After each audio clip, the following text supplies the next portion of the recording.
Okay. Good evening, everyone, and welcome to the Santa Clara City Council meeting. I'd like to call the meeting to order. Roll call. Assistant City Clerk. Councilmember Watanabe. Here. Councilmember Shahal. Present. Councilmember Hardy. Present. Councilmember Park. Here. Vice Mayor Jane. Here. Councilmember Becker. Here. Mayor Gilmore. Here. Thank you. Thank you. So we have 3 items in closed session. Do we have any public comment relating to any of the closed session items? Okay. I have an e-comment. I don't see any hands right now, so if you'd like, I'll go ahead Yes, and read please this. read. This is from Susan Hinton. Our family wants to commend and thank Santa Clara firefighters and police who responded to a fire affecting 2 properties on Forbes Avenue across from Sutter Elementary School. This past weekend, we heard multiple sirens sounding a few streets over. Our son told us that Forbes was closed, and he videoed shooting flames well above 30 feet. The next day, we were grateful to see that only 1 cypress tree and a section of fence had burned, and we are certain this is due to the swift emergency response. End of comment. Thank you. Do we have any other comments? No. All right. We are going to adjourn to closed session. We'll be back at 7 p.m. Thank you.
Good evening. For those of you that are present in the audience at City Hall chambers, and as well as those that are online, just want to let you know that I just received a message. Council will be wrapping up closed session in about 10 minutes. So please stand by. Thank you.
Good evening, everyone, and welcome to the Santa Clara City Council meeting.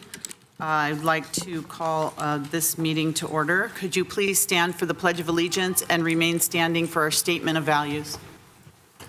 I pledge allegiance to the flag of the United States of America and to the republic for which it stands, one nation, under God, indivisible, with liberty and justice for all. As we gather, we humbly seek blessings upon this meeting. May we act with strength, courage, and will to perform our obligations and duties to our people with justice to all. Let us seek wisdom so that we may act in the best interest of our people, our neighbors, and our country. All this we ask so we may serve our community with fairness and respect, putting their needs before all. Thank you. Please be seated. Assistant City Clerk. Statement of behavioral standards. The City of Santa Clara has adopted a code of ethics and values and behavioral standards for public meetings to promote and maintain the highest levels of conduct. This includes mutual respect, robust discussion, and allowing city business to be done in an efficient and consistent manner. Please note that as a presiding officer, the mayor's direction in matters of process and decorum should be followed, and that use of the gavel indicates all conversations must conclude, and everyone in attendance should come to order and attention. Welcome and thank you for your participation. AB 23 announcement, members of the Santa Clara Stadium Authority, Sports and Open Space Authority, and Housing Authority are entitled to receive $30 for each attended meeting. For those that are registered lobbyists with the City of Santa Clara and will be speaking in that capacity, we ask that you please identify yourself as such and disclose the clients and/or organizations that you represent. This is pursuant to City Code Section 2.155.110. Thank you. Thank you. So good evening and welcome. For today's meeting, the council's back in person and conducting the meeting in a hybrid manner. The public is welcome to attend in person as the city continues to use the Zoom feature to allow participation from the safety of your home or office. Members of the public can still join via the link and/or call into the meeting phone number shown on the screen now. If you'd like to speak on an agenda item or during public presentations, please raise your hand on the Zoom application or press *9 on your phone. Please only raise your hand while the item you're seeking to speak on is presented. Staff will enter your name or the last 4 digits of your phone number, and I will call on you to speak. As a friendly reminder, members of the public have 2 minutes to speak on an agenda item and 3 minutes on public presentation. Those are reserved for topics not on the agenda. Prior to each agenda item, staff will lower your hand to ensure members of the public are seeking to speak on the appropriate agenda item. You may also submit your comments on the e-comment feature on the Santa Clara Legistar page or via public comment at santaclaraca.gov, and the comments received during the meeting will be read into the record. So let's move on to the council agenda. But before we do that, it is with heavy heart that I share the passing of 2 members of the Santa Clara Fire Department. The first is William Bill Kelly, our retired fire chief. Chief William, and we know him as Bill Kelly, retired on July 3rd, 2019 after serving 35 years in the Santa Clara Fire Department. Chief Kelly passed away on Friday, September 30th at his home in Santa Clara from an illness he was battling. He is survived by his wife of 38 years, Barbara, and his children, Patrick, Bill, Shannon, and Libby. In honor of Bill's memory, we will be adjourning a meeting at a later date, and we are also going to accommodate his family and friends here. So this is just a notice to our community and a moment of silence. And unfortunately, we have a second fire department retired assistant chief. Assistant Fire Chief Ted Rose retired on March 10th, 1992, after serving 29 years in the Santa Clara Fire Department. His 3 sons, Dave, Dan, and Mike, worked for the department, and even after his retirement, Assistant Fire Chief Rose continued to serve the city as the Assistant Fire Chief of the Volunteer Reserve Division. Assistant Fire Chief Rose passed away on Wednesday, September 28th. again, we will accommodate his family as well at a future meeting. So I'd like to take a moment of silence in memory of these two phenomenal gentlemen that spent their life serving our city.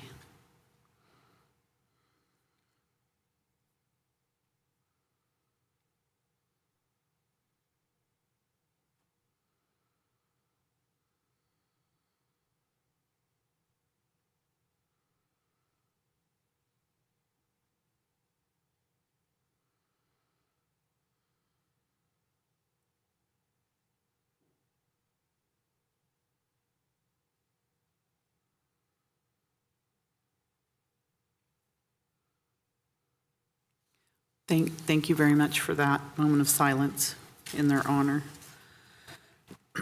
Next, we have reports of action taken in closed session. City Attorney? There's no reportable action. Thank you. Continuances, exceptions, reconsiderations. Does the council have any continuances, exceptions, reconsiderations?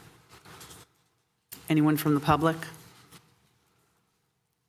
Okay, seeing none, we are going to start with our first special order of business. So for our first special order of business, on behalf of the City Council, we're excited to proclaim October 9th through 15th as Fire Prevention Week. This year is the National Fire Protection Agency's 100th year celebration of fire protection prevention education. The Santa Clara Fire Department prides itself for its comprehensive fire prevention efforts within our community. The Santa Clara Fire Department educates youth in Santa Clara schools, both private and public, and homeschool groups. The department also provides fire and life safety programs to our senior community. Santa Clara Fire also partners with the County Fire Marshal Youth Fire Setter Prevention and Intervention Program to reduce the number of fires and injuries caused by at-risk youth experimenting with fire. Joining us this evening are several members of the Santa Clara Fire Department. We have Deputy Fire Marshal Jake Tomlin, Fire Prevention Specialist Carrie Rogers, Sparky the Fire Dalmatian, who I hear might be someone we know, maybe Chief Torres, I think, possibly. We'll check. And so therefore I invite Beverly Molina, our Community Engagement, Inclusion, Diversity, and Equity Officer, firefighter, paramedic, that's a really long title, to tell us more about Fire Prevention Week. So Beverly and Sparky, please come forward. Yay.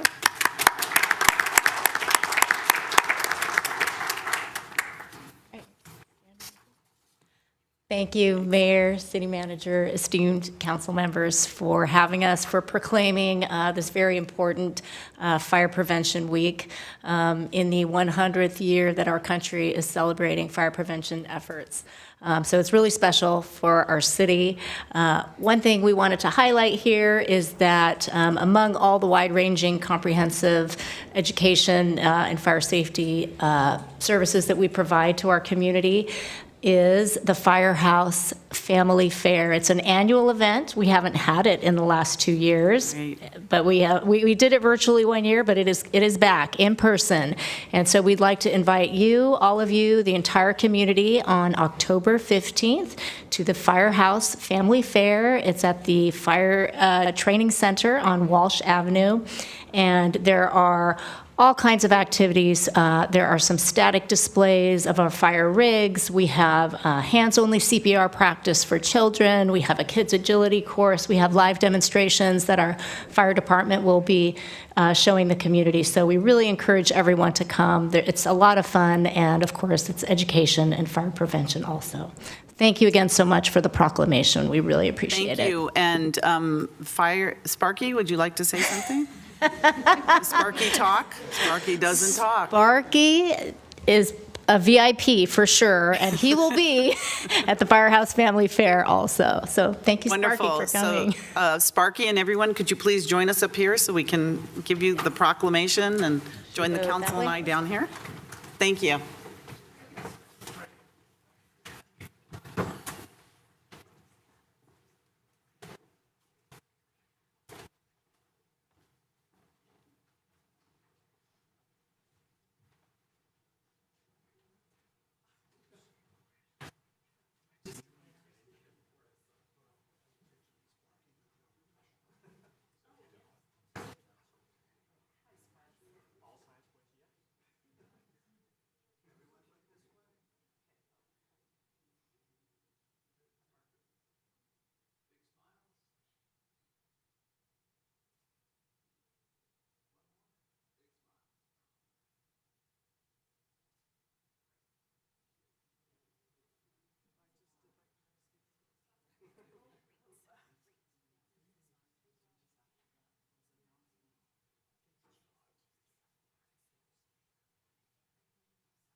Vice Mayor Jane?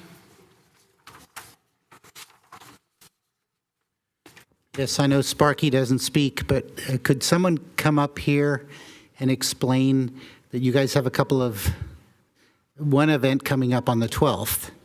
And then could you just explain what CERT training is? I'm certified, yeah. So I would love to do that. Thank you for Yes. giving us the opportunity to do that.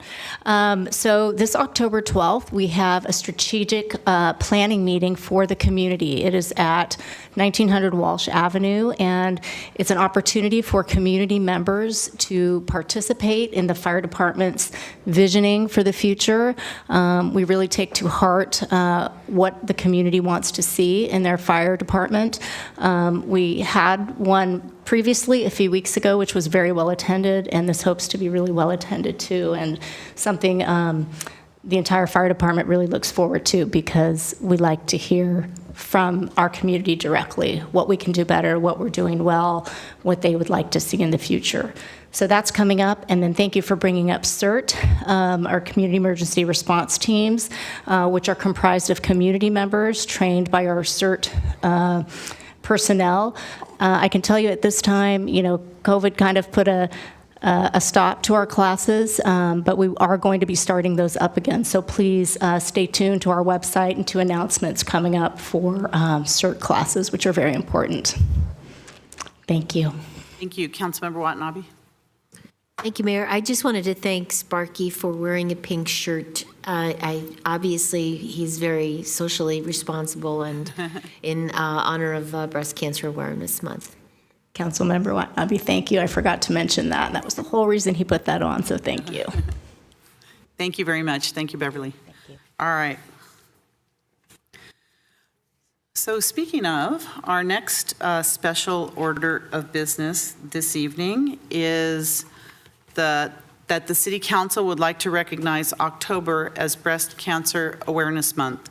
Breast Cancer Awareness Month is an annual campaign to increase awareness about the impacts of breast cancer in our community. This year, the theme is Together We Rise, to ensure that everyone has access to screenings and the support they need. When we rise, we rally in screening everyone. This month also serves to educate people about the importance of early screening and detecting breast cancer, raising funds for research, prevention, diagnosis, treatment, and cure. In honor of Breast Cancer Awareness Month, we encourage all Santa Clarans to spread the word about the importance of breast cancer screening and support.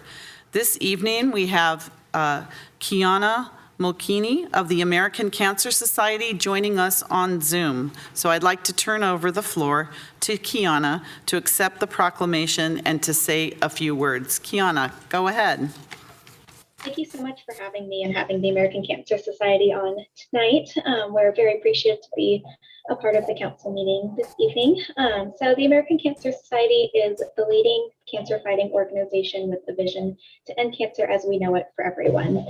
We are the only organization improving the lives of people with cancer and their families across all pillars of advocacy, research, and patient support to ensure that everyone has an opportunity to prevent, treat, detect, and survive cancer. As we all know, and we just talked about, October is Breast Cancer Awareness Month. So I'd like to share a little bit about our work that is specific to breast cancer, and starting with focusing on the advocacy and research side. We've witnessed a 42% decline in female breast cancer death. And, there's obviously more work to be done. Like, that's a really great statistic to see it, the decline, but breast cancer is still the most common cancer in women in the United States, except for skin cancer, which is about 30% or 1 in 3 of all new female cancers each year. At the American Cancer Society, we promote education and risk reduction through various patient support programs, such as the Road to Recovery, which offers patients with free rides to treatment, Reach to Recovery, which is a breast cancer support peer group, and then our 800 number, 1-800-227-2345, as well as our website, cancer.org. And finally, the reason that I'm here and the staff that's speaking with you this evening, we host our community events such as Making Strides Against Breast Cancer. So specifically for this group, Making Strides Against Breast Cancer of Silicon Valley will be on Saturday, October 22nd at California's Great America. We're super excited. This is a big change in venue for us. It's going to keep Strides fresh and fun. And we're also super excited to bring back our 5K walk after a little bit of a hiatus during the pandemic.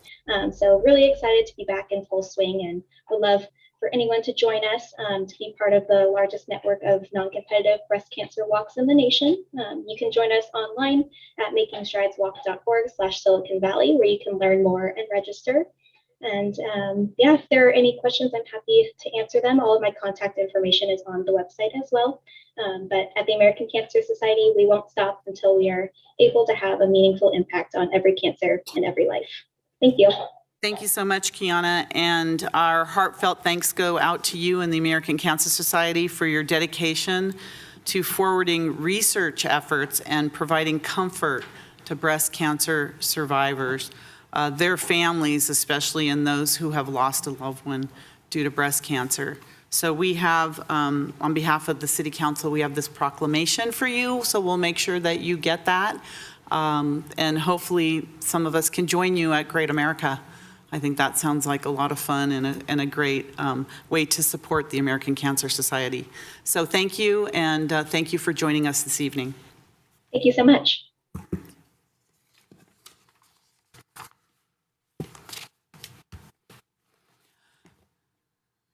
All right, and I want to thank those who wore pink today. You remembered, so thank you all. All right, our next special order of business, and the last special order of business this evening, is the City Council would like to recognize October as Domestic Violence Month. Domestic violence is a serious crime that includes both physical and emotional abuse. Domestic violence can be repeated acts of violence or abuse using power and control by one partner on another in a relationship. Domestic violence does not discriminate. Anyone of any race, age, sexual orientation, religion, or gender can be a victim or a perpetrator of domestic violence.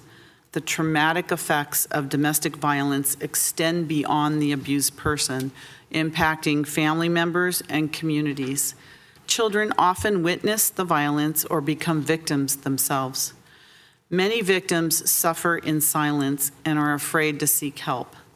Domestic Violence Awareness Month allows us to educate the community on how to support friends or family who are fighting to free themselves from abuse and pushing the message that we are resilient. This evening, I'm honored to have Maytree with us. Maytree is a Santa Clara-based domestic violence service organization dedicated to helping and empowering victims of domestic violence.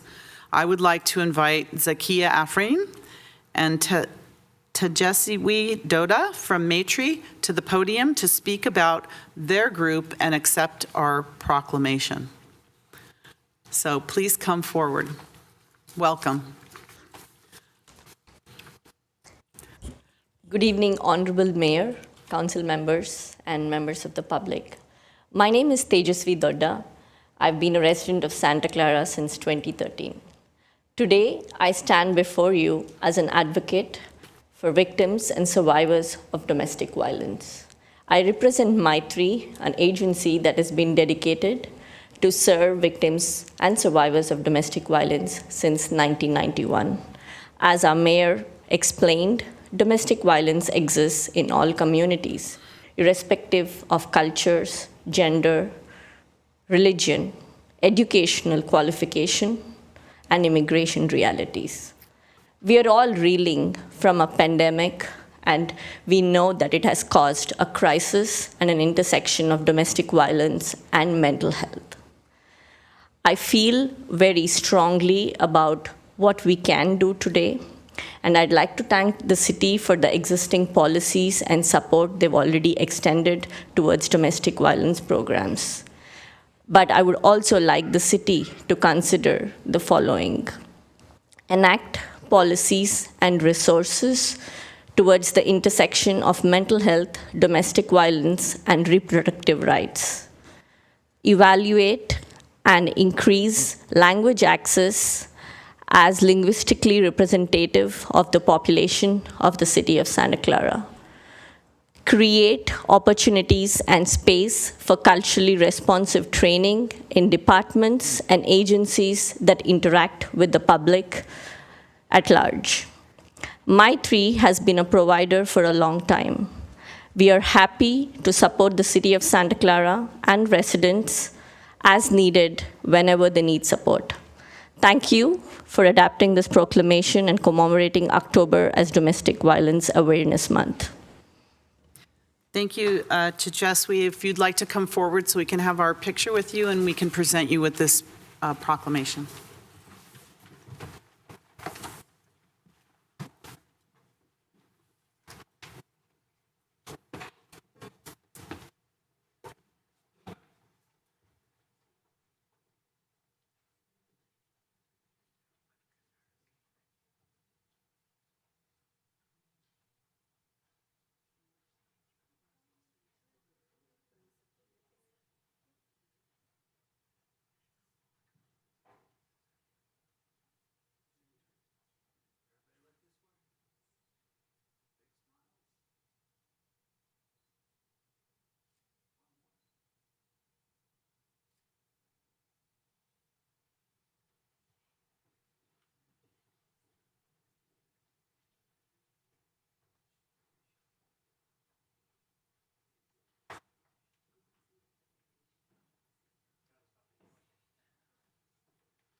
Yes, go ahead.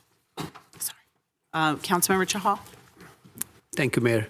I would like to echo the nonprofit organizations like My3. They are contributing a lot towards the community as such. Each of the causes, like whether it's a domestic violence or something else, it needs to be taken care of. And it's because of the organizations and the people who are driving it, basically, that's helping us to make a better community. So I commend all your hours and all your community service to do that. And within the demographics of our society, some demographics are more impacted by this thing. And that's a very important aspect. You said language, policy matters, and other, those are very important. And I would say, I think staff must have taken note of those. If we can incorporate those into our future guidelines, whatever way we can help organizations like My3, that would be great. Okay, once again, thank you everyone for that. Thank you, and thank you for coming this evening to accept the proclamation. All right, next we have consent calendar. All items are approved with one motion unless an item's removed for discussion. Do we have any city council members that would like to talk about a consent calendar item? Councilmember Becker? No, Mayor, I'd like to make a motion for the consent calendar. Yes, okay, so there's a motion for the consent calendar Second. and a second. Councilmember Chahal. I would like to pull item 3I, and that's just for some information. Okay. It won't take much time. All right, very good. So we're going to pull 3I. So motion to approve the balance of the consent calendar and a second. Is there any member of the public that would like to pull a consent calendar item? All right, seeing none, Assistant City Clerk, unless we have, do we have any public comments on consent? All right, please have roll call vote, please. Councilmember Watanabe. Yes. Councilmember Shahal. Yes. Councilmember Hardy. Yes. Councilmember Park. Yes. Vice Mayor Jane. Yes. Councilmember Becker. Yes. Mayor Gilmore. Yes, and that passes unanimously. Thank you. Moving right along. All right. Next, we have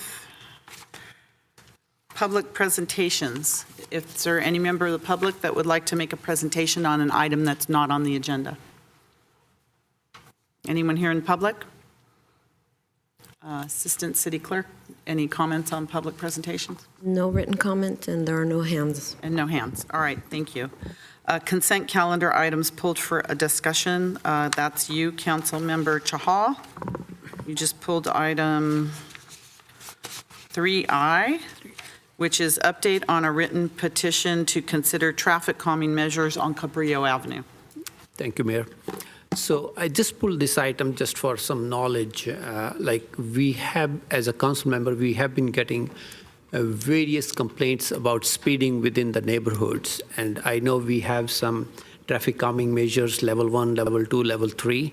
But I would like to point out two aspects which council need to take into account or discuss for further policy matter.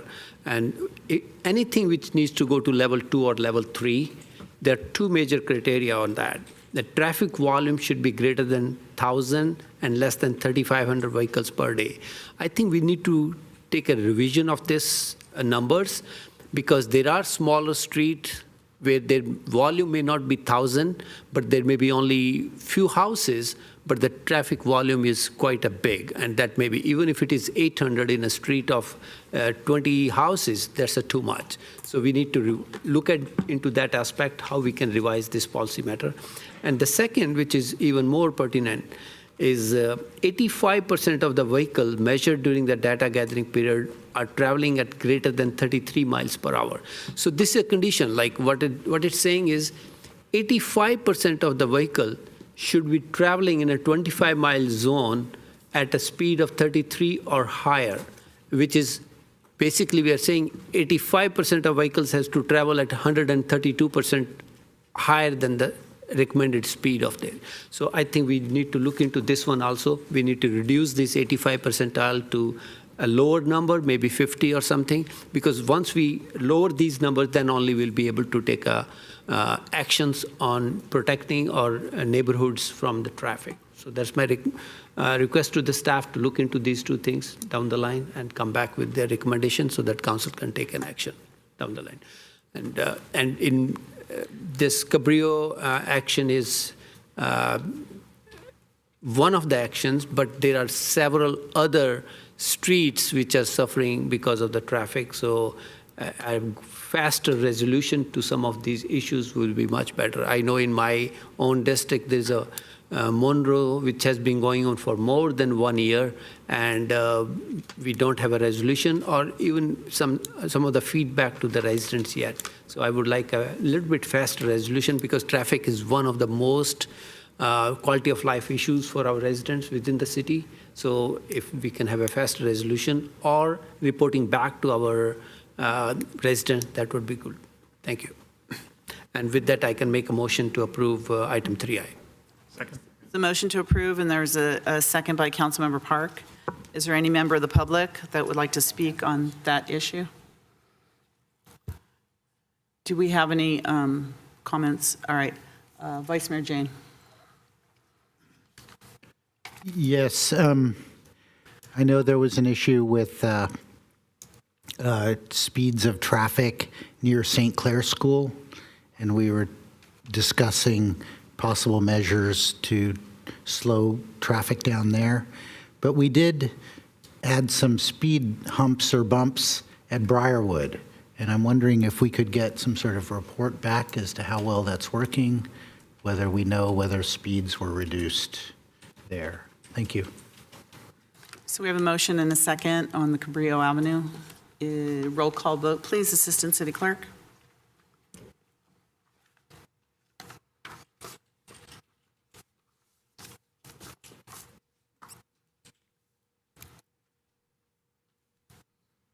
Councilmember Watanabe. Yes. Councilmember Shahal. Yes. Councilmember Hardy. Yes. Councilmember Park. Yes. Vice Mayor Jane. Yes. Councilmember Becker. Yes. Mayor Gilmore. Yes, and that passes unanimously. All right, the next item on the agenda is a report on a written petition submitted by Councilmember Anthony Becker regarding letters sent by Mayor Gilmore to Governor Newsom regarding Department of Industrial Relations investigation on prevailing wage claims on the related Santa Clara project. Did you want to start, Councilmember Becker? Sure, I guess I could start. So basically, my concern about the letter was fact that I saw on the media, I saw my name on a letter that I had no clue about, that I had no knowledge about, or did I consent to it or agree to it? That is a concern to me because I think I should have been informed about a letter and about this matter going on. I basically was in the dark when people asked me about it, and I felt very embarrassed that I was in the dark, not knowing what this letter was about. I just want to know why. I guess I'm trying to find out why it was the ability to go over council's head when this is, I think, more of a policy discussion and a letter that is sent to the governor about a policy decision.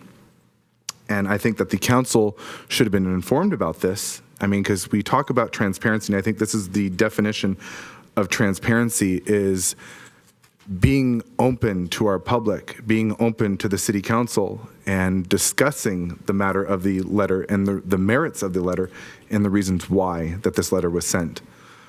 So I have a lot of basically those are a lot of my questions of why was this letter sent without the consent or knowledge of the city council. And I think it's disturbing to see that it was used on a city letterhead, including the city seal, as well as the city council, and my name included, makes it feel like that the whole entire city council is in lockstep or is in agreement with this. I do have some reservations, which we can't get into a lot of the details as notified earlier, but it is the concern to me that, that this letter was made without my permission, without my consent, and my name was on it. So I think that is a major concern to not only me, but also our public. And I would like to find out answers as why to this happened. So those are my basic comments as of right now. Thank you. Before I make any comments, I'm going to ask the staff for the staff report on this. City manager, city attorney. Yeah, Ruth is available. Is it Ruth Shikata who's giving? Mayor, Ruth is available, but I mean, I can just start by saying that related agreement has been approved by previous councils in 2016, and we just went. I mean, everything in the letter was factual, based on the agreements, the type of project that is, and that's how far I can go. Ruth, if you want to add something to that. Hi, this is Ruth Shikata from the city manager's office, and yes, that the letter was prepared, and staff did review the letter for consistency with formal city council policies and actions, and so the contents of the letter are consistent with the approvals that were made for the project in June of 2016 and all the actions that the city has taken subsequent to that, so that it does the desire to move the project forward is consistent with the city's official position, and that's what the letter expressed concern about the time it was taking and whether or not that would upset the overall timeline of the project.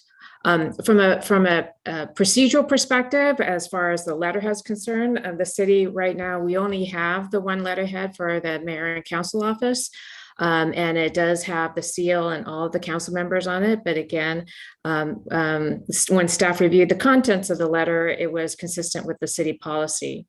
The staff report does also mention that that the city charter does provide that the mayor at his or her discretion may be able to make statements on behalf of the city that are consistent with policies and actions taken of the council.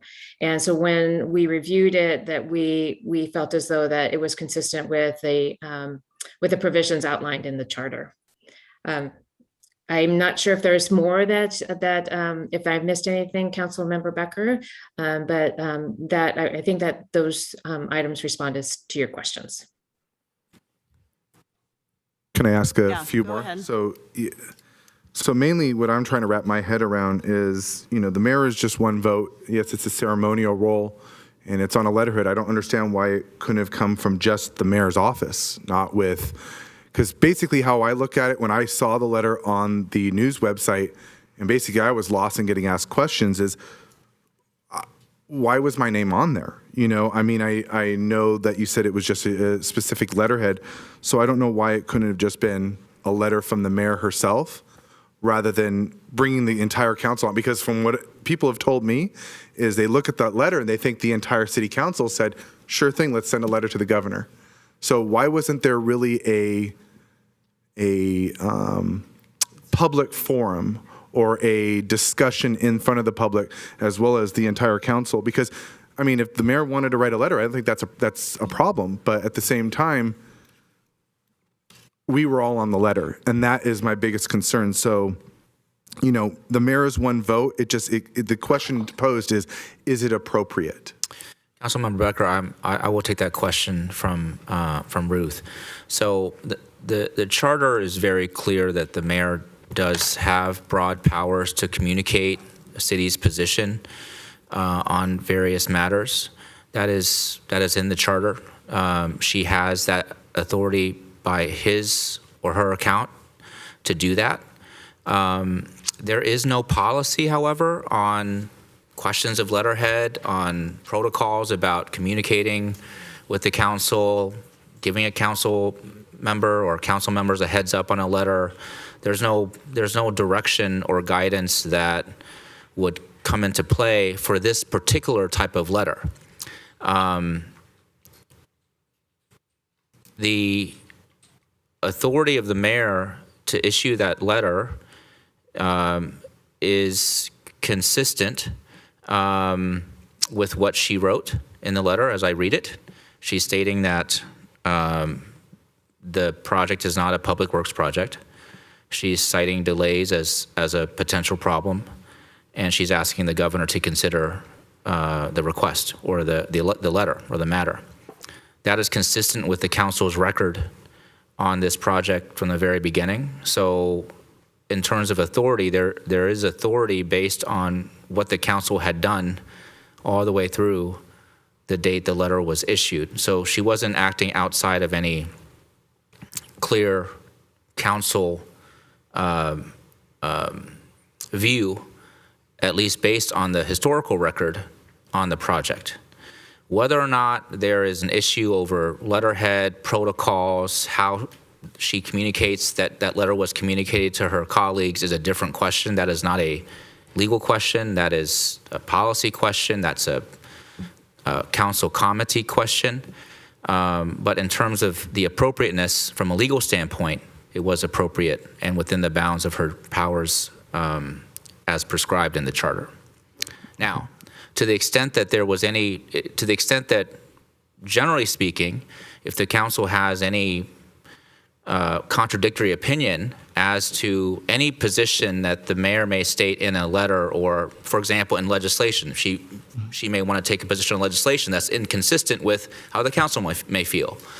The council has powers, has pretty broad powers to dictate what positions the city takes on legislation. So the council could convene and have a discussion about what legislation you all support, what you don't support, and the mayor can't operate outside of that clear authority. There is no record of that here. In fact, the mayor's letter is consistent with what the council has voted on, and its direction to the city and how it executes or how it relates to third parties in relation to this project. So I think that when you ask about appropriateness, there's not a concern from legal standpoint from the city attorney's office or the staff about the appropriateness of the letter. From again, from a political policy relational standpoint, that's a different question. From a protocol standpoint, there are no policies in place that would kind of guide the mayor or the council on questions like this. And practically speaking, too, there is no, well, from the record, there's also no contradictory view or will of the majority that's been expressed that would reveal that position the mayor put in that letter to be inconsistent with the council record or opinion on the matter. I hope I explained the kind of the I think what I see the issue to be clearly for you, but if not, I'm happy to go into more detail as you wish. Sure. Well, I think it just comes down to, notifying individuals, and I think we do need to have policies because it comes down to communication. I would definitely not go write a letter and put the mayor's name on it. I would definitely call the mayor, text her, write her an email, and ask her permission. Would you be okay with this? I know she does have the powers. I just felt that we went a little beyond that in including my name on that. I don't know how my colleagues feel about that, but I think it just comes down to the communication. And it also makes me ask questions of what other letters are out there that I don't know my name was on. And it should be a policy decision, I think, if we're sending letters. Because I think anybody in the role of that should have to have a communication with their colleagues to see if they're okay with that. And I think that's the basis of my concern, is because when you hear about it in the news and then you get questions of, do you know about this? I was in the dark. I mean, I felt like, as I said before, I was embarrassed that I didn't know the details about this and that I had to learn it myself. So I think it's just we do need a policy in place. At the same time, I think the biggest word that I just said was communication, and making sure that we're all on the same page, that if we're going to do something like this, we should be at least contacted or asked our opinion. So that's my big concerns. Thank you, Vice Mayor Jane. Yeah, every year the council adopts the legislative priorities, and we actually have a representative who works with the legislature on priorities and lobbying for the city's interests. And I've seen a number of letters from the mayor on letterhead that includes all of our names that have been sent kind of without our knowledge, but they meet the legislative priorities. In this case, this is a letter that surprised me because it did not cover something that is in our legislative priorities. Some time ago, the Ama Mutsun band requested that the city weigh in on a quarry that was being built on some sacred lands. So I presented that as a 030, and I got the whole council. We had a meeting, we had the whole council, and then we sent a letter opposing the quarry. So that seems to me to be the appropriate mechanism for things that are not covered explicitly by our legislative priorities. I was surprised to see my name on that letter. And the topic is really an issue over prevailing wage. And so, I feel that, workers need to have living wages. Thank you. Councilmember Chahal. Thank you, Mayor. Thank you, City Attorney and Ruth, for the details. So I'm coming from perspective of a policy matter over here. In this particular case, this particular content of the letter may be perfectly fine, what it was written, and it was approved by the previous council.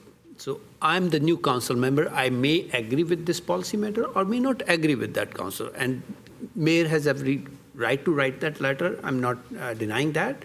But the question is, with the electronic media, it would be appropriate as a policy matter that all the council members get an advance copy of it if they want to put in something into the letter, at least for transparency point of view, because I got this same feeling. My name was there, and whether I agree to that policy matter or does not agree to that policy matter, if somebody asks me, hey, your name is there, do you agree to that?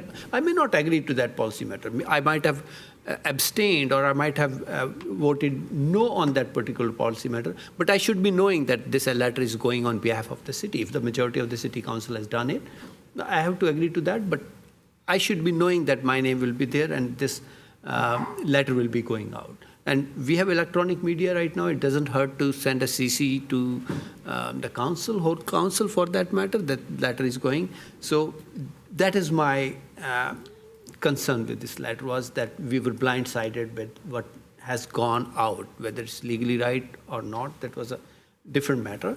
But I think, as Vice Mayor Chen said, we should have some policy matter discussion about legislative things being sent to outside agencies where the council can pitch in something, or council should be kept in confidence that this letter is being sent, whether we like it or not. If the content has been approved by the attorney, that's okay. But we I think it would make us much better informed council members if somebody asks us about a particular letter, so that we can answer that. So I think we need a revision, definition of, as a policy matter, how we can send these letters in future. That's my request. Thank you. Thank you. Councilmember Park? Yes, thank you. I'd like to point out several facts and actually vehemently disagree with the city attorney's assessment of the issue. There's no record of council contradictory will because we were never told about this issue. We were not apprised of the issue of anything that was sent out. And making a request versus making a statement about city position are two different things. They're very different. This was not a city position, it was a request, and I can read it right here. It's, for that reason, I respectfully request you're thoughtful, considered. Like, this was not a statement about city position, this was a request. This goes beyond being the spokesperson for the city, and the mayor can speak on behalf of the council on what the council agrees upon. And I can tell you that I would not have made this request. Like, this is not something that I would have done. And again, I was not given a chance to show contradictory will because I was not informed by staff or anyone about this. And that it was a request on behalf of the city is the main reason we should have at least been asked. Meaning, even if we do not change what the city voted on in the past, we at least should be given the respect to be asked about things that our names are being put on. And the bigger question is, how many other requests are being made on our behalf? I request that we be apprised of all communications from the mayor and city council on official letterhead or on behalf of the city. I mean, this is something that should just be done. Hiding behind the statement, well, the mayor is the spokesperson for the city, does not cover this issue, meaning as the chair of the CAC, I was the spokesperson for the Citizens Advisory Committee, yet I could not go to city council and say whatever I wanted. I would have to ask the body, what am I allowed to say as the spokesperson for the CAC? And then we would have a vote, we would agree on it, and we would send that out. That clearly didn't happen here. And the other question I want to ask is, why would we preemptively push for a developer who has given hundreds of millions of dollars, the better part of $1 billion in construction financing, why would they not pay prevailing wage? Something that the city supposedly favors, something that Related itself supposedly favors as well. But more importantly, again, why weren't we informed of these kinds of things? Related has said they were in favor of prevailing wage. Put your money where your mouth is, because, I mean, you're getting funding, you're one of the richest, and you proudly, on your website, proudly state that. I think it's something that makes people, give you more money. It's a draw that you use to get additional funding. I've always said that if we like our workers, give them a solution. If we don't, let's just do what's legally allowed. And what I'm hearing from staff is we're doing what's legally allowed. Right? And why would you not pay prevailing wage to help local workers? I was told in a perfect world, all projects would be prevailing wage. And why would Santa Clara not support a better world? Right? Again, I think that there's a lot of things here that go beyond just, I was a spokesperson for the city, maintaining the city line. The fact that it was a request, the fact that it was a request that all of us should have been copied on, that we were not copied on. These are big issues. And I'm going to, again, make it very clear that if something is going out from the mayor and city council on official letterhead, on behalf of the city, like, we should at least be notified of this. Like, I no longer want my name to appear on the official letterhead if that's not going to happen. Meaning I would like the things that my name appears upon to be agreed upon by me. Thank you. Councilmember Hardy? Thank you. I think it comes down to courtesy to colleagues and communication. Apparently, staff was very aware of this. I'm wondering if I'm hearing policies, so I'd like to make a motion that we send this to governance committee to talk about having some sort of an appropriate policy. Okay, we have a motion and a second to send this policy to governance. Is that it, Councilmember Hardy? Okay. Councilmember Watanabe? Thank you, Mayor. Let's see, before I came on the council, when I worked in law firms, there was letterhead that had the name of every partner in the law firm. And every time a new partner would be added, the letterhead would change. And after a while, it got to be it was changing so much that they just took the names off the letterhead because it was just getting to be too costly to have to keep changing the letterhead. This letter was prepared on city letterhead. It's city letterhead. All the council members' names are on the city letterhead. It means nothing. It's just, the recipient is receiving the letter, and they're basically seeing who represents the city. To me, it's an honor that my name is on this letterhead. I don't know what, if this had been put to a decision and there were council members here that didn't agree with this letter, what were they going to do? Cross their names out on the letter to show that they didn't support this letter that was going to Gavin Newsom? I mean, it's a letter that the city attorney has explained was within the prerogative and within the mayor's role as the leader of the city, according to the city charter, per the city charter. She wrote this letter in support of a project that we approved back in 2016. And in her, I mean, she's working to get this project to get some issues resolved and move so that the city can move forward. We keep talking about revenue. This was an opportunity to just move things forward. And she sent the letter out on city letterhead. It was approved by the city manager, not this city manager, it was the previous city manager, and the city attorney. And so there was nothing done that was out of the ordinary. She was acting in her capacity as mayor. And it just so happens that the letter was sent out on city letterhead that contains our names. Thank you. Councilmember Park, you have more to say? So, I mean, I guess we have the motion to bring this to governance. My question is, what's the point of bringing it to governance if we don't have the governance meetings? I am actually on the governance committee, and we haven't met in over a year, supposedly due to staffing. And because I'm going to address my fellow council members' comments, it is on behalf of the city, and the fact that you find great honor in being included on the letterhead tells me that it is worth something. I mean, I find it contradictory that you're saying that at one thing it doesn't mean anything. At the second thing is you find great honor in being included in the letterhead. And if I recall, it's everyone here in this audience, everyone here that's not in this audience. It's we, not she, who is the city. And I think that we need to understand that.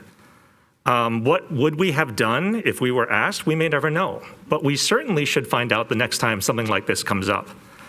And I have stated many times, especially in 2018, that changing the voting method to to districts is not the only change that needs to be done, meaning that when you change the district, simply doing the bare minimum changes to our charter to say this is the way the voting method is going to change is not sufficient, because it does mean we have responsibilities to our districts that are not contained in any changes for, in our city charter, meaning there are a lot more things that we have to do.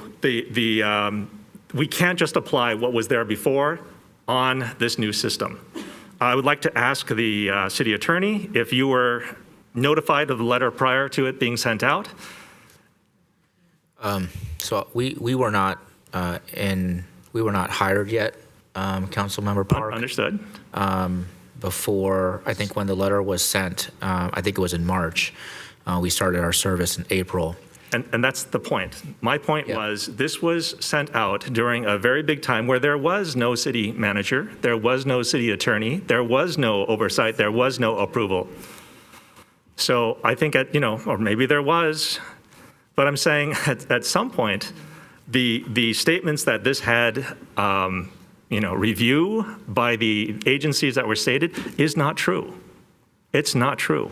No, I'm sorry. It was true. Yes, please. Thank you. I want to finish my statement, which was we were not here at the time, Yes. but obviously you have dedicated, talented, and devoted city attorney staff who have been here, and they had looked at the letter to make sure that it was accurate, and did sign off on the accuracy, the content of the letter with. And inform the mayor of that sign off. So, and I believe that city staff as well looked at the letter for accuracy. So it did go through staff. Okay, then I don't want to block the vote that's on the table. I would like to again bring up the issue, what's the point of bringing it to governance if we don't have governance meetings? And I would like to make a motion after this. Thank you. Thank you. Councilmember Becker, because I'd like to go to the public. Thank you, Mayor. So I'm going to first start off with Councilmember Watanabe. I respectfully disagree with your analysis of the letterhead. You said it's just a letterhead. I disagree. If I sent a letter with your name on it and you disagreed, there would be the same exact situation we're in right now. That's what this comes down to. It's also greater than the request, as Councilmember Park stated. I'm really glad he said that. It's a request. It is beyond a spokesperson, which again comes into the play of policy. We talk about, there's one example. The CVRA apology letter, which I was trying to write myself, which I was trying to get this council to agree on. Guess what? It's been over a year and nothing's happened on that letter. Yet here we have a letter being sent to the governor from the mayor. A lot of concern about that, especially when I didn't put my name on it. The issue of what Councilmember Park mentioned, which was about governance. Governance has not met in months. I think one of us on here is the chair of governance. They haven't met in months. I'm the chair of the Economic Development Committee and Marketing Committee, not a meeting since. And a lot of these meetings have not happened since we've changed the chairs back in January. We're now in October. And I know there's a lot of concern about staff shortages, but just to me, it's very coincidental that we are not having these meetings. I do want to see this on governance because I think this is a very major policy issue. Again, though, I go back to transparency, transparency, transparency. We should have been communicating to each other. I know I would have given this mayor the respect to contact her and ask her if, hey, can we do this? Can I put your name on it? Do you agree with me? I would have been communicating that as well as I would to every other council member on this dais. But the biggest factor is, the concern is if I wrote a letter to the governor and asking for a request, I really wonder if the shoe was on the other foot, what would be happening in this situation? So that is my biggest concern is, you may have said it is just a letterhead, but it is bigger than that. This is a request, and it is something that we just didn't talk about. And we may have our differences of opinion and differences of agreement, but it comes down to transparency and communication. And I prefer that we do that with all of each other and be a little more communicative. Vice Mayor Jane, I'd like to go to the public. Do you have something you'd like to say? Yes, I and a number of people on this dais have been accused many, many times of doing favors for the 49ers because they invested money in independent expenditures for candidates. And the related company is not blameless. They have invested heavily in campaigns as well. And so I guess the same thing applies. Is anybody doing a favor for the related companies? So then finally, if related had agreed to 100% prevailing wage for all of the work, there would be no need for the letter. There would be no issue here. But the point of the letter is to try to get a determination that could potentially not require prevailing wage. So I'm just going to say I've been accused many, many times by many, many people of doing favors for the 49ers, and I've never taken a dime from the 49ers. I opposed the stadium when it came to the city, and so I believe it's a parallel situation. Thank you. I'm going to go to the public now because we're getting a little off topic. So, Mayor? Assistant City Clerk, I'm going to start with Nicole Gehring, please. Council members have had multiple times to talk, so I'm going to go to the public, and then Well, I had a you'll have question your for time staff. to talk afterwards. Okay. Nicole Gehring, please. Okay. Good evening, Mayor Gilmore and members of the Santa Clara City Council. My name is Nicole Gehring. I'm the chair of the Silicon Valley Central Chamber GRC Committee. I'd like to share with you my support of the related Santa Clara project. It's easy to forget, but it's important to remember that we have a private developer willing to invest hundreds of millions of dollars to convert the former landfill and municipal golf course into a premier mixed-use destination in our city. According to city staff analysis, annual city revenues will exceed 21 million at the completion of the city center. Once completed, the project is expected to create 25,000 local jobs and nearly 40 million in taxes, fees, and lease revenue annually. Please keep these impressive numbers in mind as you deliberate tonight and make this development come to life for Santa Clara residents and the entire Bay Area to enjoy. Thank you for your time this evening. Thank you, Nicole. Debbie, go ahead, Debbie. Hi, can you hear me? Yes, we can. Go ahead. Thank you, Mayor and council members, for allowing me to. We can't hear you now. We can't hear Can you you. hear me now? Talk again? Can you hear me now? Yes. Okay, I'm sorry. Thank you for your time to allow me. No, we can't hear you again. So I don't know what it is. Okay. Yeah, talk like that, right? Exactly where you are. Don't move and speak. Okay, I'll try this again. You can hear. So first of all, I think that some of the council members kind of need to get over themselves and start focusing on what's really important. Letterhead is not important. This related project is what is really important, as Santa Clara residents are very much looking forward to it. We live in a great city, but we lack some amenities like restaurants and shops. And this project will include great places of establishments and people to shop and spend time at, as well as going to have a housing and entertainment. You know, I hope the city council realizes how important it is for Santa Clara residents. We've spent so much time bickering back and forth, and even talking about letterhead is unacceptable. You know, some of the council members want to be respectful. Can't hear you again. Oh, okay, is this better? I'm back in my position. Yes, yes. If council members want to be respected, then they need to show that people can respect them. They need to spend time in their districts listening to what their residents want, and they need to spend less time sitting in meetings with the 49ers and not reporting their findings. Becker is totally overly sensitive and it needs to stop. But I just want you to know we need to stay focused on what's important, and this related project is important. Everything else you guys need to get over and move forward. Thank you. Thank you. Ding Ding TV? Ding Ding. Can you hear me Yes. now? Yes, we can. Go ahead. Okay, thank you. My name is Diana Ding, and I'm the board member of Silicon Valley Central Chamber of Commerce.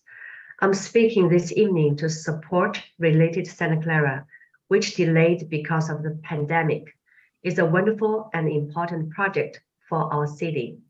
Respectfully, I want to remind this chamber that this fantastic project was approved in 1916 for a good reason. This mixed-use development will include office space, hotels, retail, restaurants, new parks, and green space, and entertainment facilities next to Levi Stadium. Related intends to transform a former landfill into, among other things, 1,680 residential units, 10% of which will be critically needed affordable housing. I urge you to keep these facts and benefits in mind as you discuss this project tonight and in the future. Thank you for your time. I'm done with my speaking. Thank you. Thank you. Deborah, go ahead, Deborah.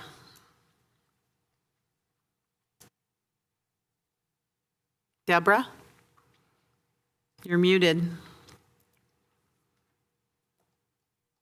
Unmute yourself, Deborah. There you go. Hi there. Can you hear me? Yes, we can. Deborah? You're muted. Unmute yourself, Deborah.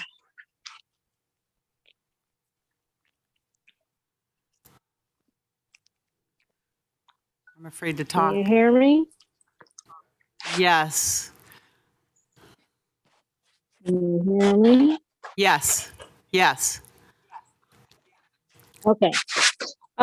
This project and this letter are really pretty sinful, to be honest. This correspondence should have been discussed with everyone before it went out. Now calling, and the correspondence itself contains some very serious misrepresentations, which you could almost call lies. Calling it now a public-private partnership, that's a big lie. That was a private project. It was never even let out to the public. It was never let out for anyone else to bid on. It was only given to Related. And all the negotiation was done behind closed doors. Unlike the 49er project, it was all negotiated and talked about in front of the public, for those people who don't remember that. Also, if it's such a great letter and idea, why was there no council discussion? Why was it done behind closed? Why was it not done in public? And the city attorney or current city attorney says it's the city's position. He's not saying the truth, or someone's given him a bad script, just like many of your presenters so far. It's not the city's position to waive the prevailing wage provision. And that's what you're asking for. What is that based on? A favor? This was a single, like I said, a single source project. The other thing that everybody's missing is Related has paid the city exactly zero. And it wasn't delayed because of COVID. It was delayed because it's on a dump. And the amount of housing that's going in is minimal, very, very minimal, because of the gases that are still being emitted from the dump. So you're misrepresenting what's going on all over the place. The office space, BFD, we don't need more office space. You guys keep doing packing stacks because you need more housing. Thank you, Deborah. So, thank you. The letter should never have gone out under the cloak of darkness. Thank you, Deborah. Lee, go ahead, Lee. Mute. Go ahead. Hi. Oh, wrong Lee. Hi. Can you hear me? Yes, go ahead. Okay. I guess I'm trying to understand what's going on. So I assume that 5 members of the city council are against the prevailing wage law. And therefore, I don't understand. I guess you're just going to, God. Sometimes I sit here and listen and I go, I want to actually see the end of a meeting. I don't guess it's this going to happen in my lifetime. You people just keep going on and on. And when do we ever get to stuff that's really important? Thank you. Is that it? Thank you. Robert Singleton. Robert? Go ahead, Robert. There you go. Thank you. Good evening, members of the City Council. You know, I'm a chair of the Santa Clara Business Council, and I just want to remind folks to focus on the merits of the project, maybe not so much the letter. This is taking a very underutilized space and providing something of need. We're getting more housing, we're getting valuable amenities, we're getting revenue for the city. The process is long and arduous enough to get a project of this scale across the finish line. So just want to have folks focus on the value that we could potentially be creating by channeling this investment into things that we need as a city, money, homes, amenities that we can enjoy, rather than getting hooked up on the process. So just encourage you to move this along, get it across the finish line. Thank you. Thank you. Adam, go ahead, Adam.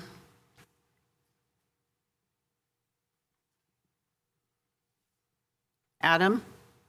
There you go.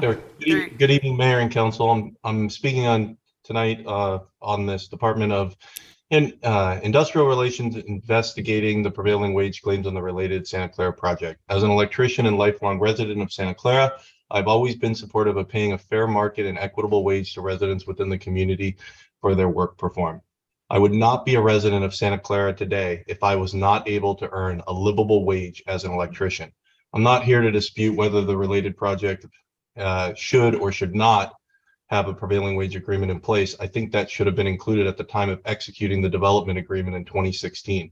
I'm here to ask you all, how do we not get here again? How are you all going to make sure that work performed in Santa Clara is not adding to the affordability issues we have been challenged with solving?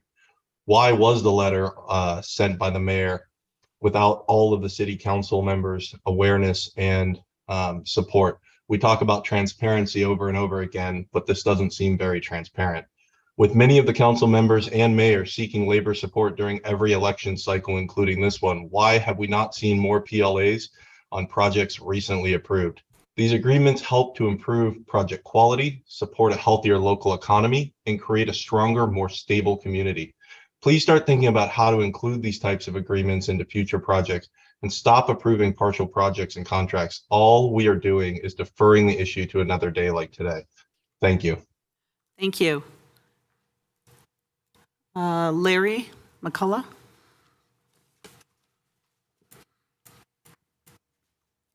Good evening. You turned it on.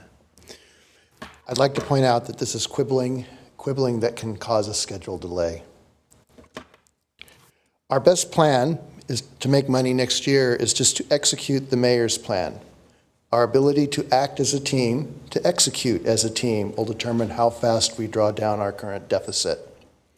Related, Santa Clara is perhaps the most significant part of our plan, with revenues exceeding $20 million a year, and that is a huge amount for our city. The plan is for the city to lease the land and continue to be the landowner without it costing the city a single cent. Related has already put in tens of millions and will put in almost $1 billion ultimately, or many billions. Quibbling and challenging the points of execution and asking for studies will only delay the revenue arriving to the city, revenue that our city could use now to reduce the stadium debt. Our best way forward is just to execute the existing plan, to execute it with excellence. Thank you. Thank you very much. Albert, come forward, please. Good evening. Good evening, Mayor and council members. My name is Albert Lustre with Norcal Carpenters, Local 405. We represent more than 7,000 members in Santa Clara County. And I'm here today to speak about this matter because it definitely hit home. When you speak about prevailing wages, construction workers depend on having labor standards The importance of having prevailing wages in our help us, our working men and women, able to balance wages in our current inflation rate that has skyrocketed in the last 2 years. According to the San Jose Spotlight, on an article that was published on September 13, it states that housing prices has more than doubled since 2012. Even with prevailing wages, our members cannot afford a mortgage in the city, since we need to earn a minimum of $260,000 a year. Prevailing wages help our workforce be able to afford rent in our community and able to put food on our tables. For their family, it also helps our families able to have access to healthcare, since healthcare is necessary for every single human being. We cannot have our neighbors unable to go to a doctor or dentist because developers and contractors refuse to pay prevailing wages, or because as a community we don't support prevailing wage, because the project has to be completed in a timely manner. I believe the time is now to start implementing prevailing wages for all construction projects instead of taking prevailing wages away from our community and local workforce. Ensuring that our workforce is not being taken advantage of. Also, prevailing wages should be a standard in our city and our county to ensure that our citizens earn a livable wage, have access to healthcare, provide apprenticeship programs, and promote local hire. Thank you. Thank you, Albert. Lee, you're the right Lee, right? Please come forward. Hi, good evening, Mayor Gilmore and council members. I'm Lee Streeb. I'm a member of Unite Here Local 19, which is the hotel and food service union here in Silicon Valley. Our members are the housekeepers and cooks and waiters and others who serve, hotel guests at places like the Hilton Santa Clara, who feed Levi Stadium event attendees and people at local tech companies. I'm here tonight on behalf of Enrique Fernandez, the leader of the union, who sends his regrets that he can't be here. I'm not here to talk about the letter you've been discussing back and forth or the prevailing wage issue, but I do want to do two things. First, to convey to you that Local 19 strongly supports the related Santa Clara project and really wants to see it move forward quickly, but also to give you some background on the project, and especially given that many members of this council weren't here when the project was approved, and related to some of the other labor issues on the project. When this deal first came forward, we were concerned about it. Would it be good for the community? Would it have good jobs? Would the developer be a responsible actor? We've had mixed experience. The Hyatt here has been a problematic employer. The 49ers and Levi's and others have been better. But we were pretty happy as things went forward with Related and how their proposal for this project went forward and how they dealt with jobs issues and so on. They were responsive to the city leaders' concerns about labor peace and labor disputes. They were responsive to our concerns about having an agreement that would lead to a path to quality jobs. And we were able to negotiate that agreement before the project was approved in 2016. So it's exciting to see this project moving forward now. It's taken a long time, and we want to see it move as quickly as possible. Thank you. Thank you, Lee. Tim, please come forward, Tim. Welcome. Good evening, Mayor and City Council. I'm here as a retired tradesperson. I was able to retire in 2020, and I think it's very important to have the prevailing wage withheld because it is a livable way of life, and I can still live in Santa Clara after 42 years, and I continue to live here, and I support the project, but I support the prevailing wage because I've done plenty of work in Santa Clara Unified, any public works, and I had to deal with what was dealt, the cards that was dealt to me, whether they were union, non-union, but we're not going to get into that. But they had a better attitude, they had tradespeople, and please, from today forward, we should have PLAs on all agreements so that we have a fair working environment.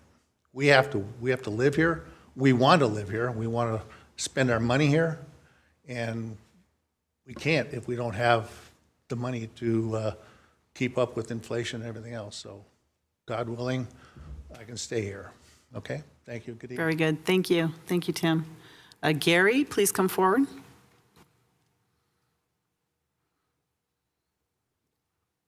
Good evening. Good evening. Thank you, Mayor and Council. When I sit here and I listen to this debate and this discussion, I can't help but believe that there is much more deep systemic issue at hand. And don't get me wrong, this letter is something that does need to be discussed.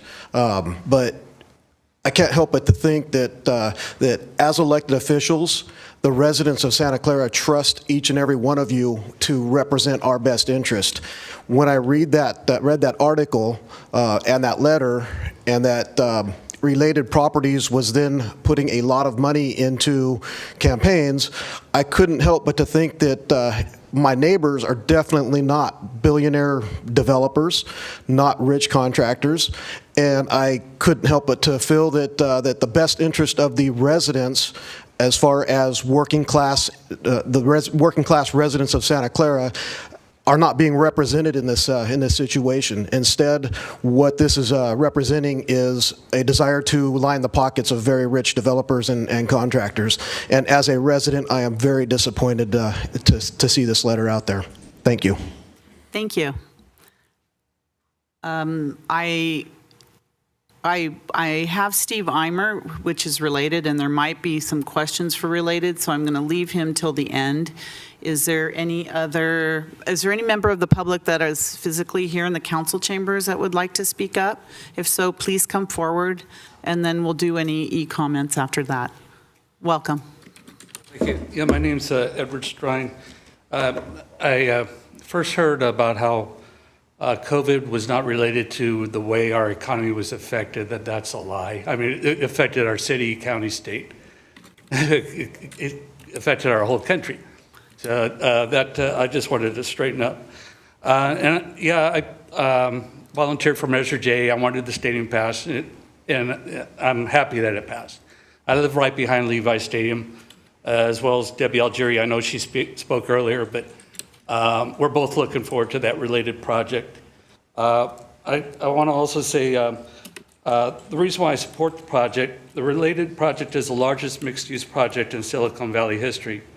It's an $8 billion investment in Santa Clara, as compared to the stadium was $1.3 billion.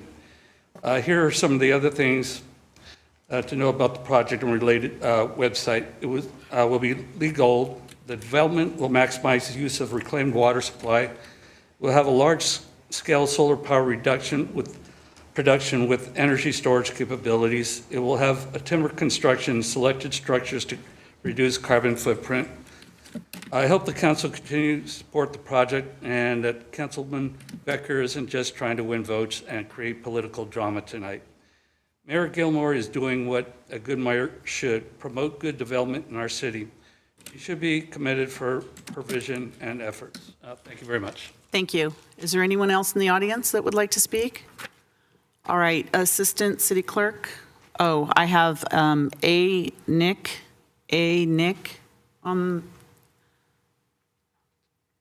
You're muted. Unmute yourself, please. Nick. Okay, that's a fake person. Okay. Nora, if you have e-comments. Thank you, Madam Mayor. So we have an e-comment from Susan Hinton. It says the following. Let me help. In March, Mayor Gilmore wrote to Governor Newsom about a standard public-private partnering mechanism begun in 2013, well before Ms. Gilmore was mayor.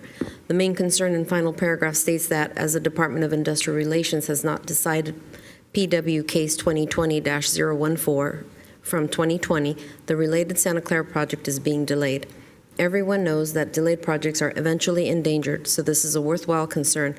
Painter's pay is significantly less important. Done. End of comment. I have a few letters that were requested to be read into the record from the public comment email received within its timely timeline. The first letter states, Dear Mayor Gilmore and City Council members, as the Executive Vice President of Standard Drywall, we are proud to work with Related Santa Clara on this monumental project. We are a proud union contractor and are pleased this project will provide good-paying union jobs for over a decade. Despite the challenges of the pandemic, Related remains committed to this project and anticipates spending $1 billion on union wages over the course of construction. This equates to thousands of union jobs that will come with retirement and health benefits. This will also provide a gateway for new apprentices, including women and minorities from our local community, to begin a career in construction. I strongly support the Related Santa Clara project, which will ensure the creation of thousands of trade construction job opportunities for years to come. Sincerely, Blaine Kaya. Next letter, Dear Mayor and Council members, my name is Gary Shandalov with Otis Elevator Company, and I am writing to you today to let you know that I strongly support the Related Santa Clara project. As a regional manager for major projects in California, including the Bay Area and Santa Clara, I confirm that our field team consists of union labor workers from this region, IUEC Local 8. Related's 240-acre project will provide numerous union jobs for the region, jobs that will provide living wages and health benefits for more than a decade during construction of this project. The result is a significant contribution to the much-needed stability of the local economy and our community. Otis is an iconic brand with a rich history. We are on the forefront of creating a connected urban world. We've helped build cities, transformed how people live and work, and revolutionized architecture itself. Our team is proud to be part of the Related Santa Clara project and its positive impact on our community. Sincerely, Gary. Next letter, Dear Mayor and City Council members, I'm reaching out on behalf of Largo Concrete, Inc., a proud union contractor in Silicon Valley. We are pleased to partner with Related Santa Clara, which will provide thousands of trade construction job opportunities for years to come. This transformational project, which was unanimously approved by the City Council, will provide good union wages and benefits for thousands of local residents. Related Santa Clara will also allow for new apprentices, including women and minorities from our local community, to begin a career in construction. We strongly support Related Santa Clara and look forward to working on this project for the next several years. Sincerely, Philip Carnathan. Dear Mayor Gilmore and City Council members, Rosendin Electric is the largest employee-owned electrical contractor with headquarters in San Jose. We employ thousands of union workers and are proud to work with Related Santa Clara on this project. Related Santa Clara is the largest mixed-use project in the state of California and will provide up to 10,000 union jobs, equating to $1 billion in union wages over the next decade. These jobs will not only pay union wages, but they will also provide retirement and health benefits and create new apprentices, including women and minorities from our local community. We're pleased that Related has committed to working with our fellow trade union contractors and subcontractors on this exciting project and look forward to this long-term collaboration. Sincerely, Paolo De Grassi. Dear Mayor Gilmore and City Council members, our company employs construction workers in Santa Clara and the Great Bay Area. I'm writing to you today in full support of Related Santa Clara's mixed-use development that will bring world-class entertainment, hospitality, shopping, dining, and office to the Mission City.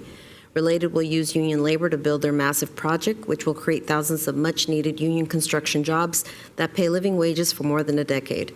Work of this magnitude means Silicon Valley construction workers will have stability in the area over the next 10 years, reducing or eliminating travel and commutes for local tradesmen.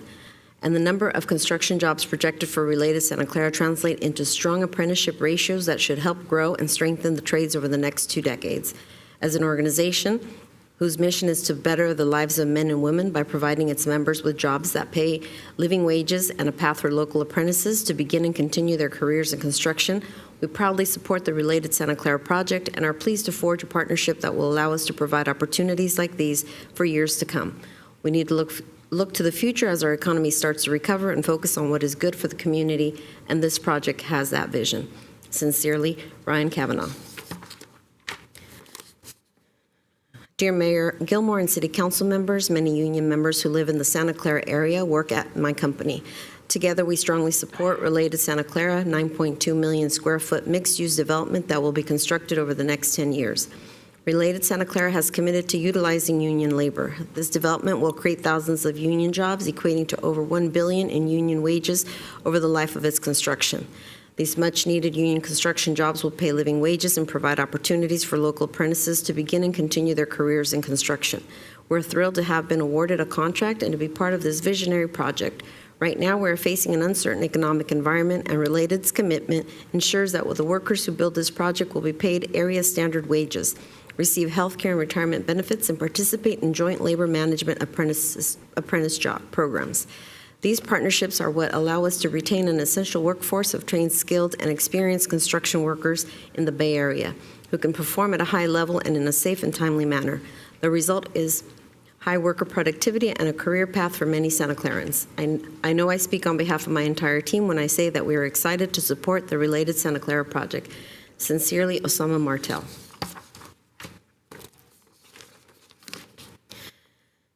Dear Mayor Gilmore and City Council members, my name is Philip Albanese. I'm a third-generation owner of Joseph J. Albanese, Inc. We are a proud Santa Clara company and have been operating from there since our founding in 1955.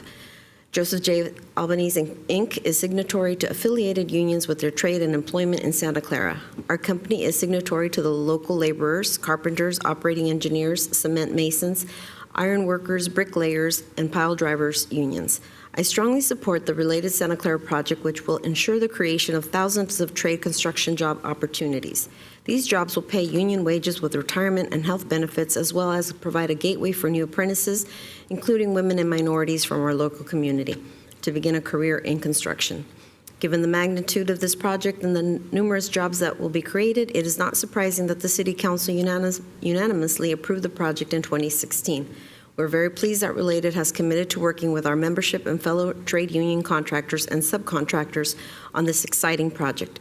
We are proud of our partnership with Related Santa Clara and are looking forward to this long-term collaboration. Let's work together to bring this project to fruition. Sincerely, Joseph. And our last letter, dear Mayor Gilmore and City Council members, for over 50 years, Therma has continued to redefine the mechanical landscapes in the Santa Clara area.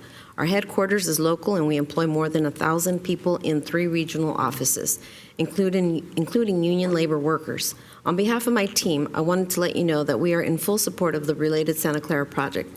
This 9.2 million square foot mixed-use development will have an incredible impact to the economy, the community, and the workers who get to be a part of the transformation of a vital part of Santa Clara.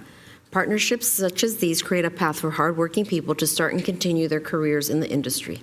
Therma is a member of the Legion's family of companies with over 5 decades of expertise. Legion's, a Blackstone portfolio company, is an energy transition accelerator that provides advisory service and implementation focused on financing, designing, building, and servicing complex systems and mission-critical and high-performance facilities. Thank you for your time. Mike Fisher. And those are all the letters I have. Thank you very much. So I'm going to ask Steve Eimer, who represents the Related Company, to come on. He's on Zoom to answer some of these questions or make his comments. Mr. Eimer, you can unmute yourself. There you go. Can you hear me now? Yes, we can. Thank you. Go ahead. Excellent. Thank you, Mayor Gilmore, members of the City Council. Good evening. My name is Steve Eimer. I'm the Executive Vice President with Related. I recently sent you a letter providing clarification about certain elements of our project in advance of this hearing, and I would like to highlight a few important points from that letter. In addition to the project's many exciting uses, which you've heard much about, the transformation of this former landfill will generate 1,680 residential units, 10% of which will be dedicated to needed affordable housing.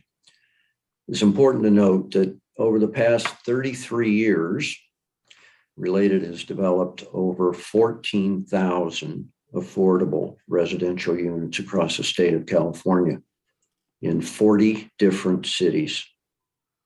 We also have currently over 7,000 affordable units under construction or in pre-development just in California.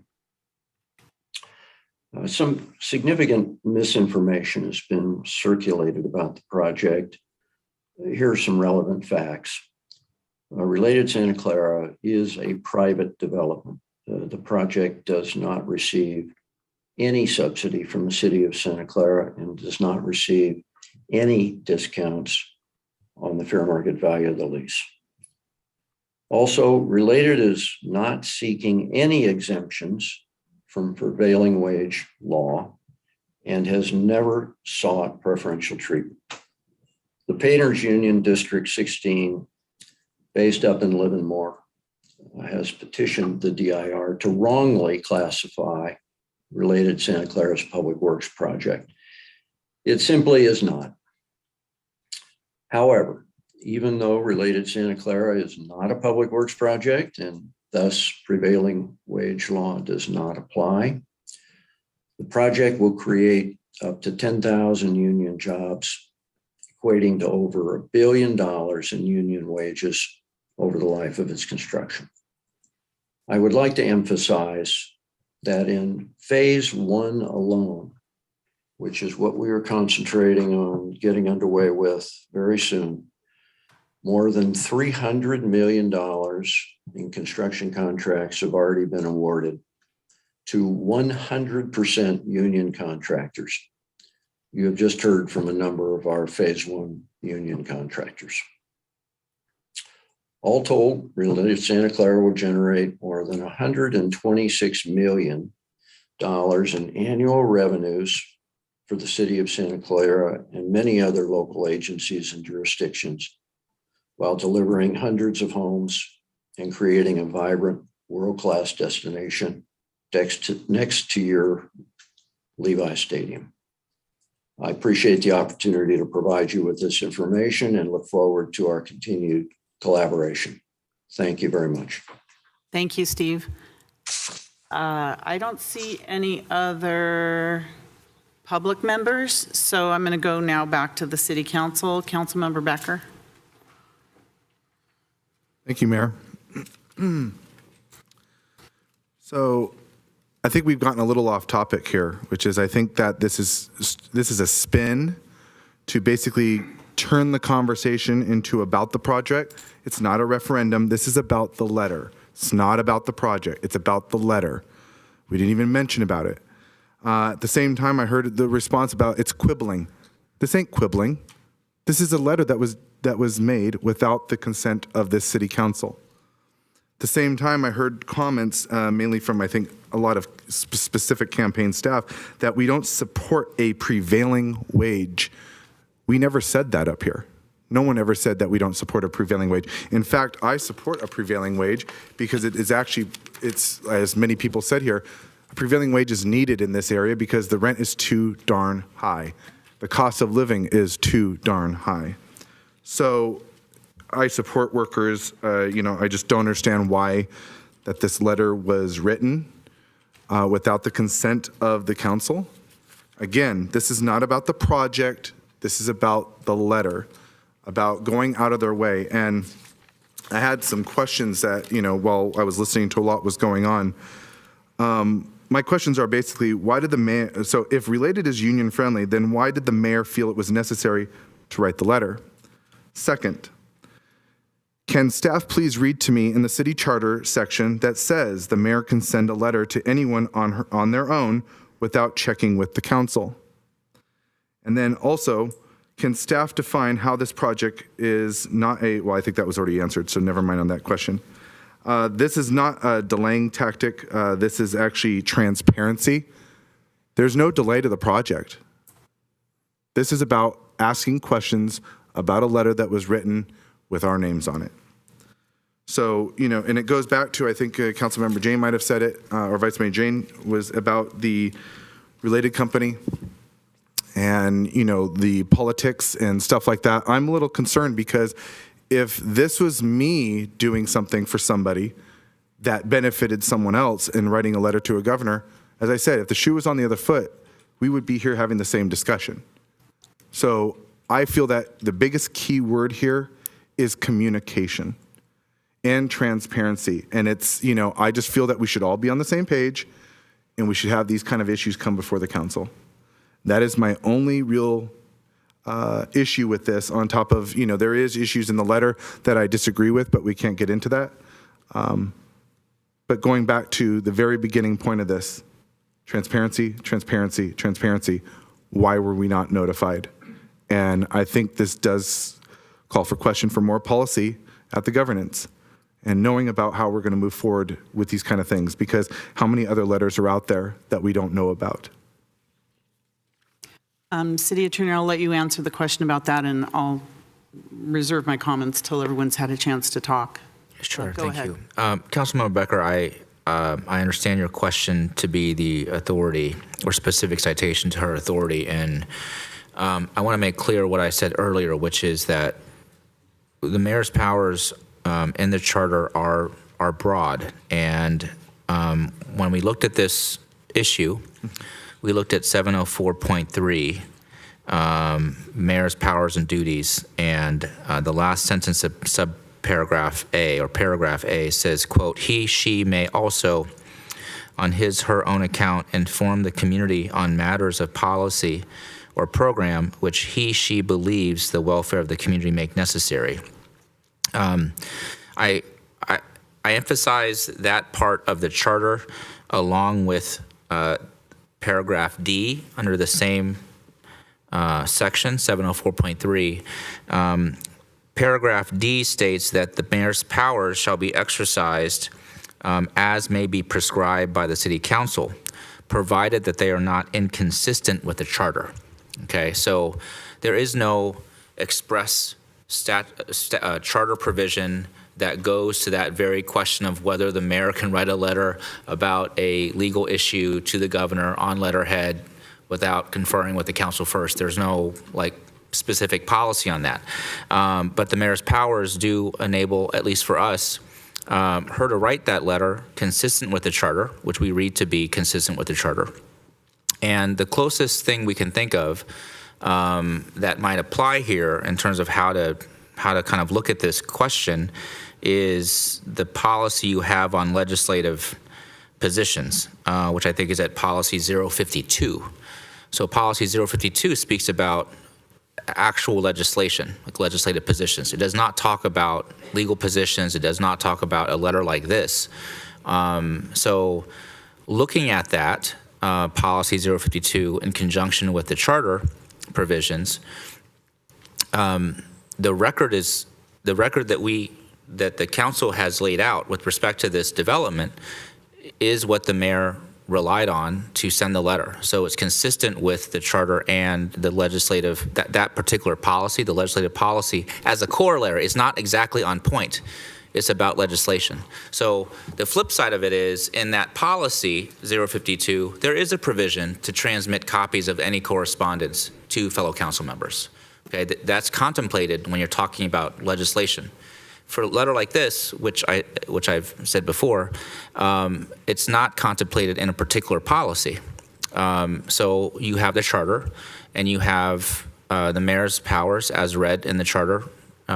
We see it here giving her a lot of discretion, so long as it's not inconsistent with the council majority or policies prescribed by the council, limiting her powers to the extent that it's not inconsistent with the charter. So short answer is that we feel comfortable about her authority to write the letter given the charter language. Again, whether a policy should exist as to how it goes in letterhead, whether it goes in letterhead, whether she should have shared it with you all is not in the charter. It's something outside of kind of our legal framework. Those are all how you all relate to each other as colleagues, and customs, courtesies, how you may operate to communicate or communicate letters like that or positions like that. So bottom line is we feel pretty good about her authority to write it. There are gaps in policy that you all have to address given the concerns I'm hearing from the dais. Thank you, Steve. And I don't disagree with you on our powers. That's a given. But the fact that, I guess my biggest concern is anyone in that role is allowed to go and do that with our names on it, without our consent. I think that's what I'm trying to get at is. Yeah, just to respond to that point, because I understand that's a persistent point, a concern of the council. I can't speak to how and why that letter came about without bringing it before the council first.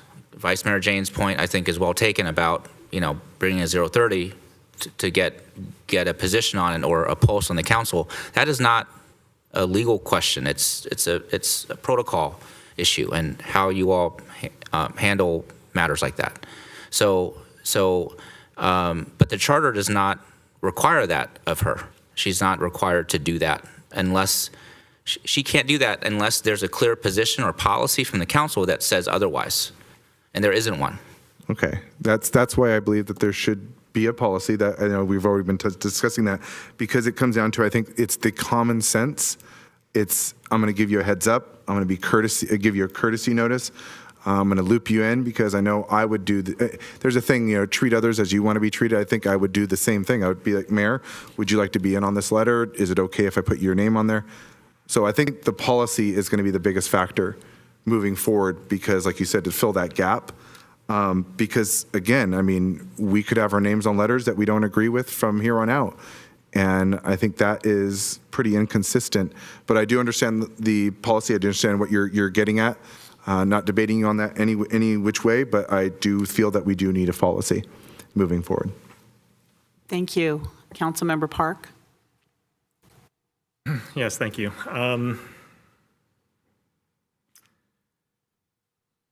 I heard a lot from the public input, and I'm going to go back to what's important. I think this is not about letterheads. It's not actually about the project. It's about propriety.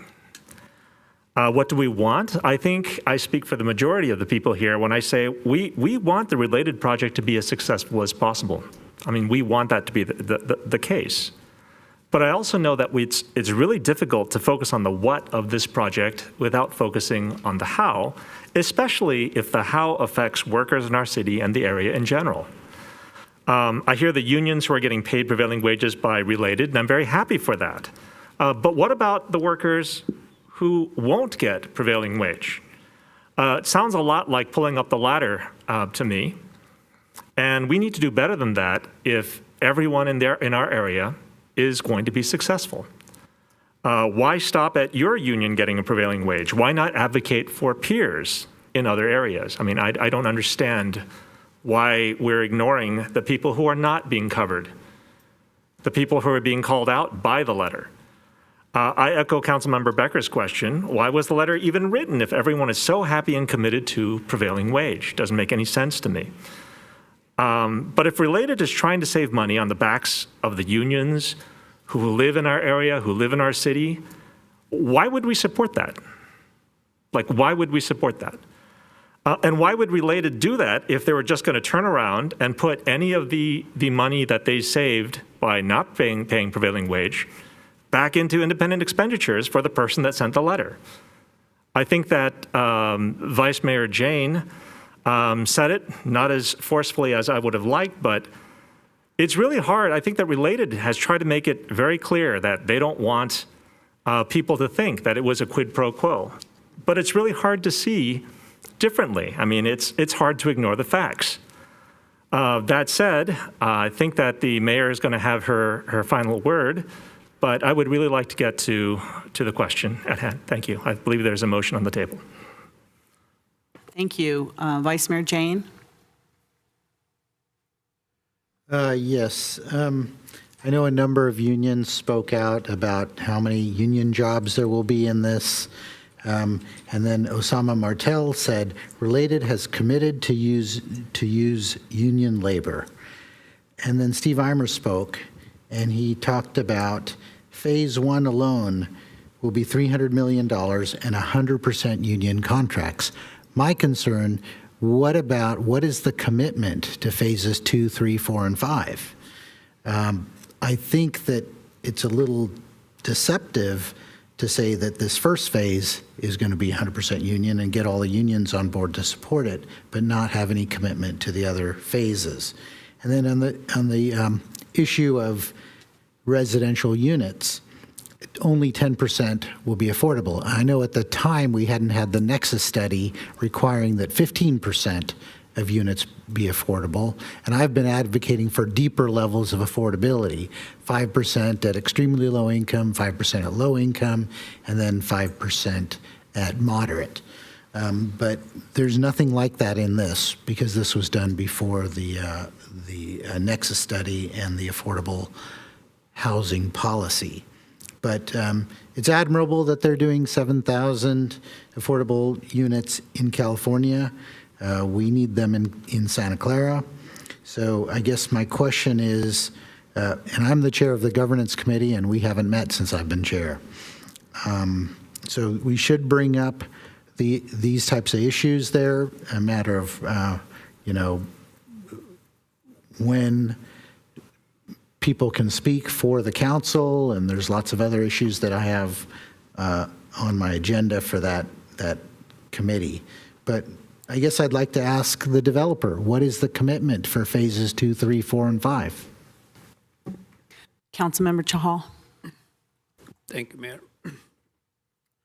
So as my colleagues mentioned, this is not about the project. The related project has already passed, and whatever it's going to happen to that is irrespective of the discussion we are having today.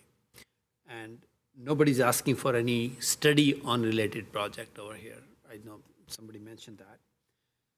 So the question is, a particular request was made on behalf of the council. Whether that council in majority wanted that request to be sent or not. That is the question. Whether that request was for this project or whether that request could have been for any other matter. The question is whether that request had a majority of the council's consent to be sent. Or other way around, if we talk about transparency, majority of the council was not even aware of that request being sent. At least have a courtesy to let every council member know that this request is being sent or not. And my other question is, has mayor used any other letterhead which is only mayor's name on it? Has she ever used that letterhead? And if that was the case, she could have used that letterhead. I'm not sure whether she used it, but I think I saw only letterhead with the mayor. I may be mistaken in my visual memory, but has mayor ever used a letterhead which only had mayor's name on it, not all the council members? If that was the case, she could have used that letterhead on this particular case. Because, again, as a policy matter, I would say if the letterhead with all the council members is being used, it should be very transparent, and a consent, whether it goes through or not, has to be taken from all the council members. Hey, this particular content is being sent on behalf of whole of a council. Do you agree to that thing or not? That gives a transparency. If we cannot maintain a transparency between the 7 of us over here, how do we expect we maintain a transparency between our 127,000 residents over here?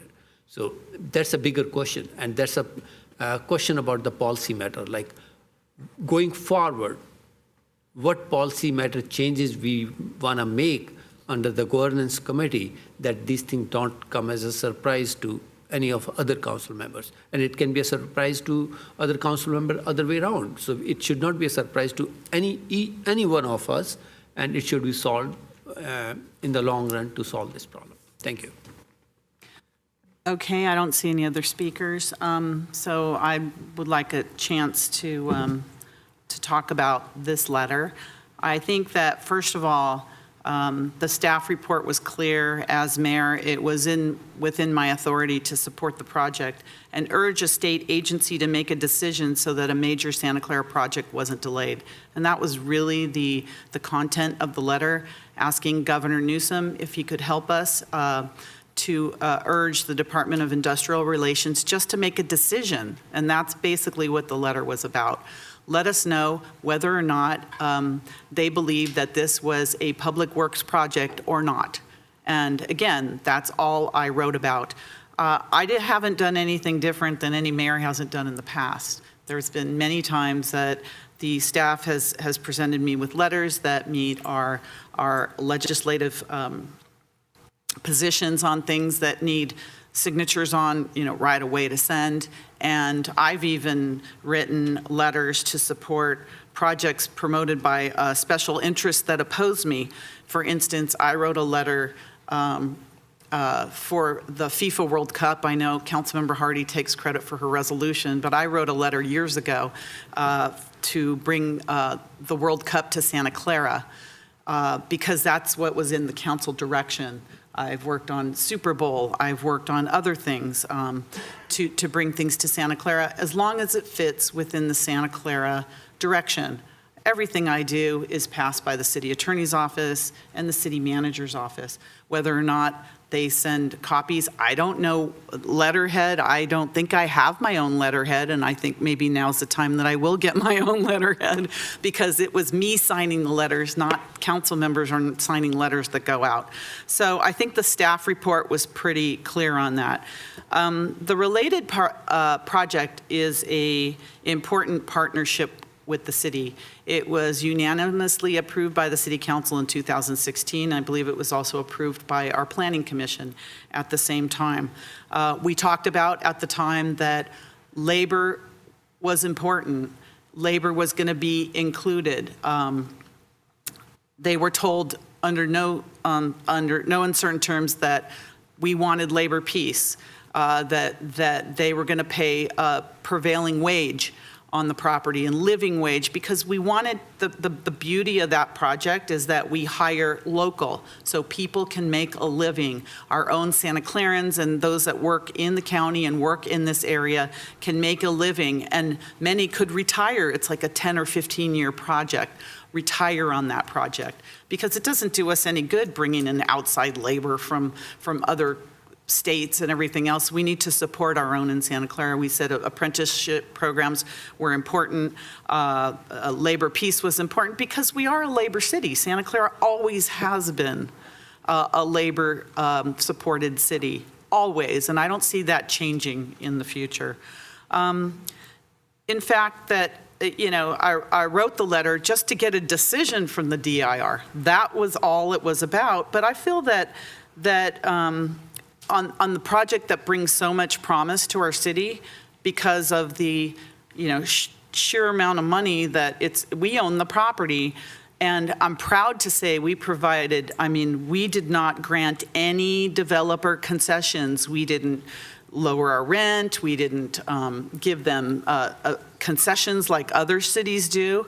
We didn't do any of that. We made it a market rate project, and we made sure that we did that. And also, we had learned our lessons from Levi Stadium not to have any participation rents or anything like that. We have a straight ground rent that they pay our community that's going to start, I think, at $19 million a year and move us up, over 25 to 30 and climbing a year, which is going to go straight into our general fund. So this is an important project for us. It is an important project for the future financial benefit of the city. So I know Councilmember Becker and others have raised political objections about me asking the governor to help us get a decision made on this project so we can move forward. I know it's a month before Election Day, so that may be understandable, but it doesn't make it right. And it's actions like this that help us create a reputation out there that we are a dysfunctional city council. We have spent hours talking about letterhead and what does that mean, and can the mayor send anything out? I support projects that are good for Santa Clara, projects that the council has approved. I never support things that I don't have the authority to go out and promote. and I feel it's my duty to do that. When you're the mayor of a city like this, you have to promote your city. You have to promote what's good for Santa Clara. They talk about the letterhead. I think it's a pretty easy fix. We can remove all the council members' names from the letterhead and just put my own name on there. I'm the one that signs these letters. I just had one from the water district, and it was important, and it needed to be done right away. And that's part of the issue. If it falls within our policy and it's approved by our staff, between our city manager's office and our city attorney's office, and it fits within the parameters of what I'm allowed to do. If I had to bring it to a council meeting like this, we would never be able to advocate for anything, because look where we are tonight just about this. And if one council member tries to hold up something, then I wouldn't be able to advocate for anything on behalf of the city. And that hurts our residents in our city. And I just want to say, do I support prevailing wage? Of course I do. I always have, and I always will, on all our projects in the city of Santa Clara. And the letter really clearly states that, but it's really being overlooked. What I wrote is being overlooked for political reasons. And I'm sorry, and I want to apologize to our community that this was brought up for political reasons. But I believe that the letter was written to just ask the governor to help us get a decision. Pure and simple, that was it. Nothing nefarious, nothing, underhanded. That's what was done. And I'm hoping that we get a decision soon, because we need this project. It was approved a long time ago. It was delayed because the city of San Jose sued us, so it took 2.5 years off the project, just as we were getting ready to break ground, then COVID hit. And I'm sorry that people don't believe that COVID affects our economy, but it does. It affects financing, it affects everything about it. So now we're getting back on track and hoping to break ground very soon in the next couple of months. But we need a decision from the state, and I was advocating for our city, and I will strongly advocate always for our city, and I will also advocate for our workers and our working families in this community. So thank you for allowing me to give my side of the story, because it wasn't out there, and to show that, yes, I support labor, prevailing wage. This is going to be a great project for our unions, our workers, and our city, and our general fund in the long run. So that's what I have to say about it. Councilmember Becker. Thank you, Mayor. So, I don't have any issue with you sending a letter. That's fine. It's within your power. I totally support you on that. The fact is that it was a letter to the governor with all of our names on it. And basically, it was, unless you discuss it with us, I guess it's fine that you send that letter. But I don't feel comfortable with my name on a letter that I never had a discussion about, even not knowing what the whole thing was about. That was my biggest concern, because I was in the dark. I didn't know who to contact. I felt this is probably the best way to have a discussion about it, so then we don't get accused of Brown Act issues, that's in front of the public, and we're doing it in a very transparent way. So it really comes down to this. It don't matter what the letter is about. It's basically, you don't speak for the entire council without notifying them. I'm just saying that I would like the courtesy and the respect to say, you're going to send a letter out on behalf of the council. Would you guys be interested in this? Do you want your names on it? Stuff like that. I mean, that's just a simple request. And I know you said about the dysfunction and things on council, how we're so divisive. This is called communication. This is what we're trying to do, is communicate, understand why you wrote the letter. You've explained yourself, and I'm very happy that you did explain yourself. But the fact is, this is not a political issue. This is something that shows up in a newspaper where I am concerned, and I know my other colleagues were concerned too, as well as the public, that we needed answers, and we had to have a discussion about this in the public forum transparently, which we've done. I don't agree with what's happened. I don't agree with the letter. That is purely stated already. But the fact is it doesn't matter what the letter is about. It was the fact that it was done without the notification and the communication. So in order to fix our dysfunction, we have to communicate better with each other. And this, I think, will be a better step. If we implement this policy, it will be a better way for mayor and council to communicate with each other, and hopefully we can move forward in a more productive way. That's what I just want to say, is nothing against you writing your letter. You have every right to do that. It's just if my name pops up on it, I know that if I did the same thing, you would have similar concerns, which you are all in your rights to have those concerns. So I just want to say, treating others how you want to be treated, I just ask that we do the same thing and that we communicate, and that my door is always open to communicate with you, Mayor, and anybody on this council what we so decide to do. So I just want to make sure that's out there. It's not political. This is about communication. Just communication. This is not about the project. It's about communication. Councilmember Park? I'd like to call the question. Okay, can someone remind me what the question is? Motion was made by Councilmember Hardy, seconded by Councilmember Shahal. Direct this item to governance for policy review. Okay, direct the item to governance for policy review. All right, Assistant City Clerk, roll call vote, please.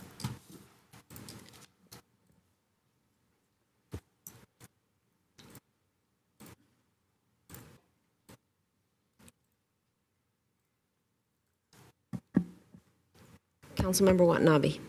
No. Councilmember Shahal. Yes. Councilmember Hardy. Yes.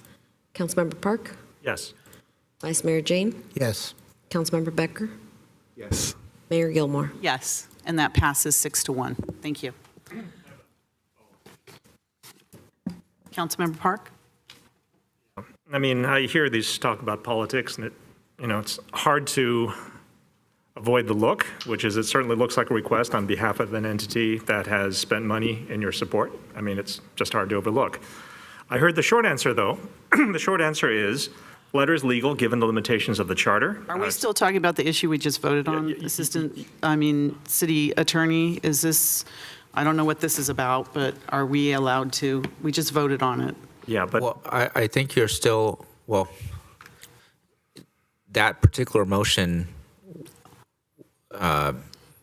is part of the general subject matter that you all have considered. Okay. So it's not, you didn't notice an action item for this that was voted on. Okay. But it was considered, it was contemplated. So that motion carried. And unless you want to move on from the topic, there can be more motions if you want to entertain Okay, them. so you have a second motion? I do. Okay, go ahead, please. I mean, I've heard that it's a bigger matter of how we communicate, how we relate to each other as colleagues. And as I said before, if you like the people, then you give them a solution. If you don't, you do what's required. So it sounds like we need a few more requirements. We will have to address the charter at some time, but for right now, I move that we schedule governance meetings and put them on the calendar, right? If I have to request that we all be apprised of all the communications from the mayor and city council, or on official letterhead or not, on behalf of the city, especially if they're requests, and especially on issues that were decided prior to the tenure of the majority of council. If you want to keep it short, we'll just say, I would like to make sure that we schedule governance meetings, timely manner, put them on the calendar for, this year, starting as soon as possible, like we haven't had. Manager, that Second. would be up to you. Okay. Thank you, Mayor, council members. As you know, the committees, it's been talked about. The committees have been suspended, I would use the term, for now because of staffing issues. I definitely see the need for items like this to be discussed at different committees before they come to the council and in public sessions. I can get back to you. I'm all in favor of these committees, but sitting here, I cannot commit to it. Let me go back, work with staff. However, my request still would be if governance, you may have to prioritize because we are coming out of COVID. Staffing is still an issue. But if we have to start the committee meetings, I can see the need for governance because a lot of items come to the council because of lack of that committee. So as long as it's a soft start and you let me start with just the governance committee, and I know, every chair wants to have their committee, restarted, but if there's a soft commitment on that, we'll definitely look into it and we can share with you when we can start the governance committee, and I can work with the chair on that. Oh, wait, Councilmember Park, how does that fit into your motion? I feel that that's fine, but I would like to, I would push those discussions as soon as possible and see what we can get at the earliest possible time. Because as you said, if we don't have the governance committee meetings, then they'll all be in council. So we'll get them one way or the other. Okay, so are you withdrawing your motion, or what are you doing? I'm supporting that the city manager look into when we can start at least the governance committee meetings as soon as possible. All right, thank you. Thank you. Mayor, yeah, what I understood is by consent, you're sending that message to the city staff. Thank you. And is there going to be any, when will that come back? When will you have those? Is there a commitment for when you will have those discussions with the chair? Yeah, I can meet with the chair within a couple of weeks. Tomorrow morning. Yeah, within this week, but at an appropriate time in the near future, within 10 days or so, by next week, we can have that meeting and talk about, how to start the frequency of that committee, whether it's every other month for now or something like that. Understood. Councilmember Becker? Thank you, Mayor. So I'm supporting this motion. And There is not a motion. Oh, there isn't? No. Okay, so he removed it? Consensus? Okay. So my major issue with this is, we have committees. I often feel that we're letting our community down sometimes when we don't have our committee meetings. And I know that there is the concern about staff shortages, just like every other city in this valley is having staff shortages. This is the moment of the great resignation. But there's a term that I like to reference. And the term is business as usual. And the business as usual means an unchanging state of affairs despite difficulties or disturbances. And I've learned in my whole entire work career that if you are shorthanded, that if there's difficulties, if there's disturbances, you still give the same exact customer service no matter what. And that is what I'm really kind of focused on is I do agree that governance needs to be happening as soon as possible. I just find it coincidental that our committee meetings have stopped since the chairs have rotated. I just want to see the governance meeting happen as soon as possible because these are major issues that are affecting our community and affecting our policy decisions on the city council. So I just want to reiterate the term of business as usual, that I feel that we, despite the unchanging state of affairs and despite the difficulties and disturbances, that we should be providing our best services to our community no matter what the issue is. Thank you. Thank you. We have a member of the public with her hand up. Lee, go ahead, Lee.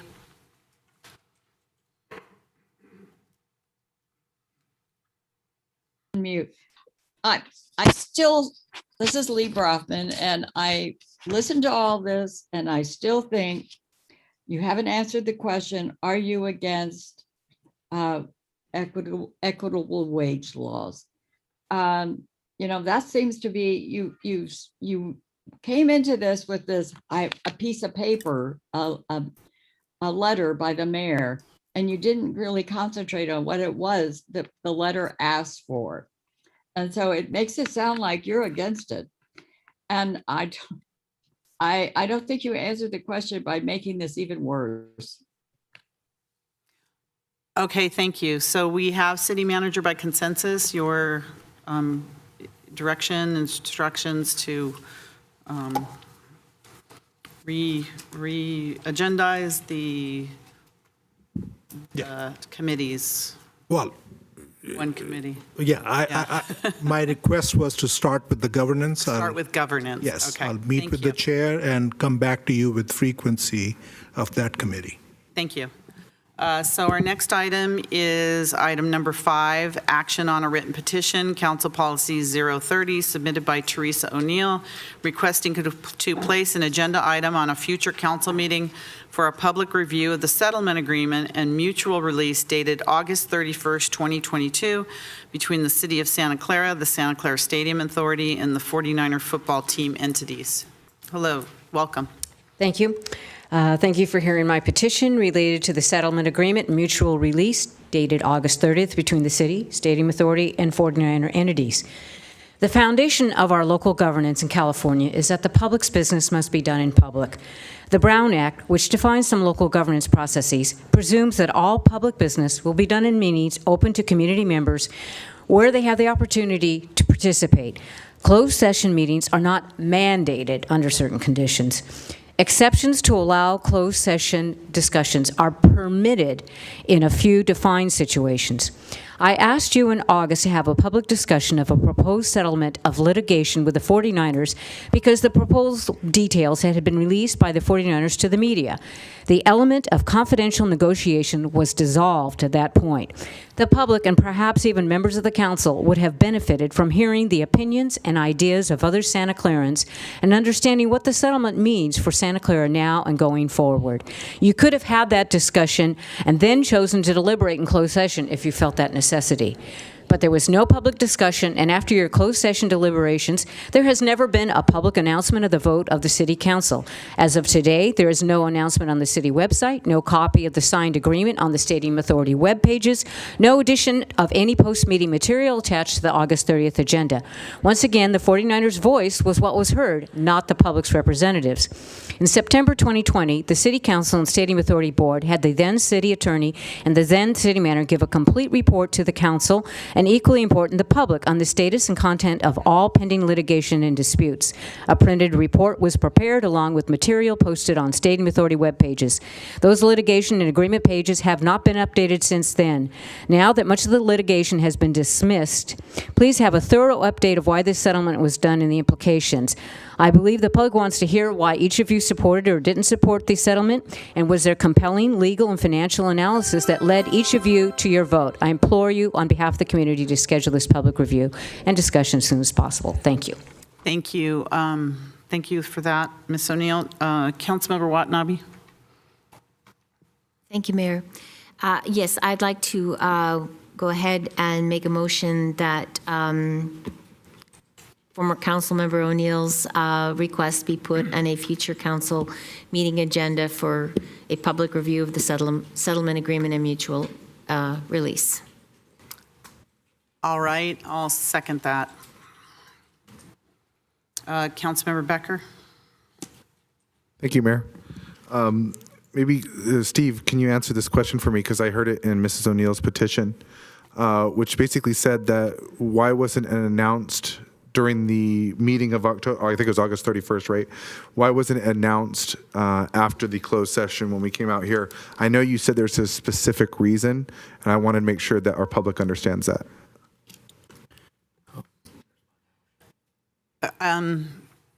Maybe we'll go to questions. I want to keep it to, yeah. Maybe that could be part of the discussion when we bring this back. Vice Mayor Jane. Yes, I have filed a very similar 030 asking for details of the settlement, but also I wanted to extend it to the finances of the stadium, the various funds that are involved, the loans, how they're being paid off, how money flows to the general fund. And so I would ask that the two be coupled together, be presented at the same time.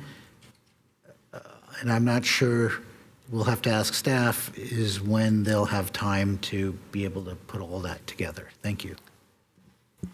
I think that the settlement agreement is separate from the study session on the mechanics of the Stadium Authority. But that's what I think is more important, that we do the settlement agreement first. So one should come before the other. Councilmember Chahal. I do agree with Vice Mayor Jain. He did mention, if you read the agenda he put forward. Yeah, but we're on number 5 right now. Yes. So what I'm saying is, if both the items are pretty similar, and why don't we bring both the item at the same time? Councilmember Vice Mayor Jain's item also, which the terms and of the settlement agreement are discussed. So both the items are almost similar. We can vote for them one by one, but the items are same, and they can be, there are a lot many overlapping issues on those. So instead of asking staff to bring those two at a two different time, why can't staff bring both of them at the same time? And both the items are very well linked. And I will support the motion. Thank you. Council member Becker, and then Park. Thank you. Another question to ask you too, on top of the other question I asked. Can we I know that Mrs. O'Neill brought it up. Can we discuss this in full without restrictions in open session? That is my major concern, because I know that if media ever called me, I can't say anything. So I want to make sure that the discussion is appropriate and that we are allowed to discuss this. Councilmember Park. Yeah, I heard what Vice Mayor Jane said and what Councilmember Chall said, and I think that, in fact, number 6 is a superset of number 5. Number 5 says, place on agenda on a future council meeting for public review of the settlement agreement and mutual release dated August 31st. And the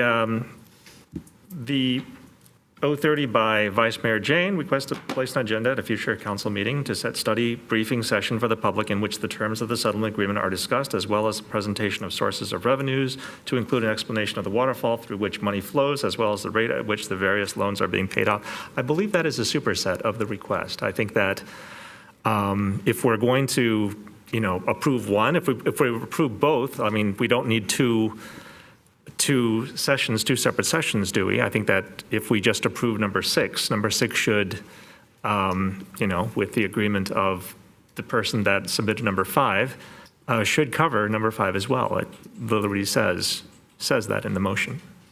Well, since the settlement agreement is already approved and signed, and this should be readily available, then we should do it as soon as possible, because the public is asking, what happened? Where's that settlement agreement, and what does it mean for us? So I think this should be done at the next meeting, and it should be done right away. So could you add that to your motion, Councilmember Watanabe, that we do this on our meeting on the 18th? Oh, sorry, Councilmember Watanabe. Yes, thank you.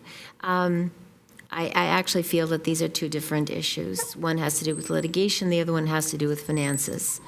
They're two separate issues. I don't feel that they should be discussed together. So I'm just trying to have a motion that I believe will be successful. And so if we do them both on the 18th, then we can at least get the settlement agreement out, because that's what the public wants to hear about. In terms of the waterfall and other thing, that's just an educational tool to talk about the stadium agreements. But what the public really wants to hear is, what did the council vote on in closed session? I agree. So, but the 18th is our next meeting. I don't want to delay it any further. Okay, go for it. All right, City Manager. Thank you, Mayor. Just a question for clarification. The settlement agreement that was signed sometime after August 31st is in the clerk's office, which is available to the public. So I'm just trying to find out what the clear direction is as far as presentation. Should we bring the items contained in that agreement and just put it on an overhead, or? You should bring the agreement and be prepared to explain what the agreement means to the public. So someone should be able to explain to the public, what did this Stadium Authority Board agree to? Okay. Okay? Will do. And we should make that settlement agreement readily available. I don't know, someone's not going to call the city clerk's office for it. It should be on our website or available. So, Councilmember Watanabe? Yeah, I just wanted to make a comment. I almost feel like this should be its own meeting. These two items should be its own meeting, because based on even just the previous item this evening and how long it took, you have two issues that are going to pose a lot of questions, probably bring a lot of interest from the public. And so I would like to recommend that these two items be in its own meeting itself. It's just difficult to schedule special meetings I with this know. council unless we start early with the study session and do it that way. We can work with the governance committee. To schedule the meeting for the full council. All right, so we have a motion to bring it back on the 18th and to combine both 5 and 6. So on the motion to bring it back on the 18th. I have a whole list here. Who hasn't spoken? Councilmember Hardy. Wait, Councilmember Park, did you speak on this? Yeah, you did. Councilmember Hardy, she hasn't spoken yet. Thank you. I wanted to hear from staff, especially from council, because we have all been very quiet about this because we know we needed to be. And I'd like to know what can be said. And also, I have the concern of could staff really be prepared in only by the 18th to have all this put together? That's a concern. Thank you. Well, once a contract is signed, it's public record. There's nothing secretive about it. It's public record. So we have to be prepared to explain what the council agreed to.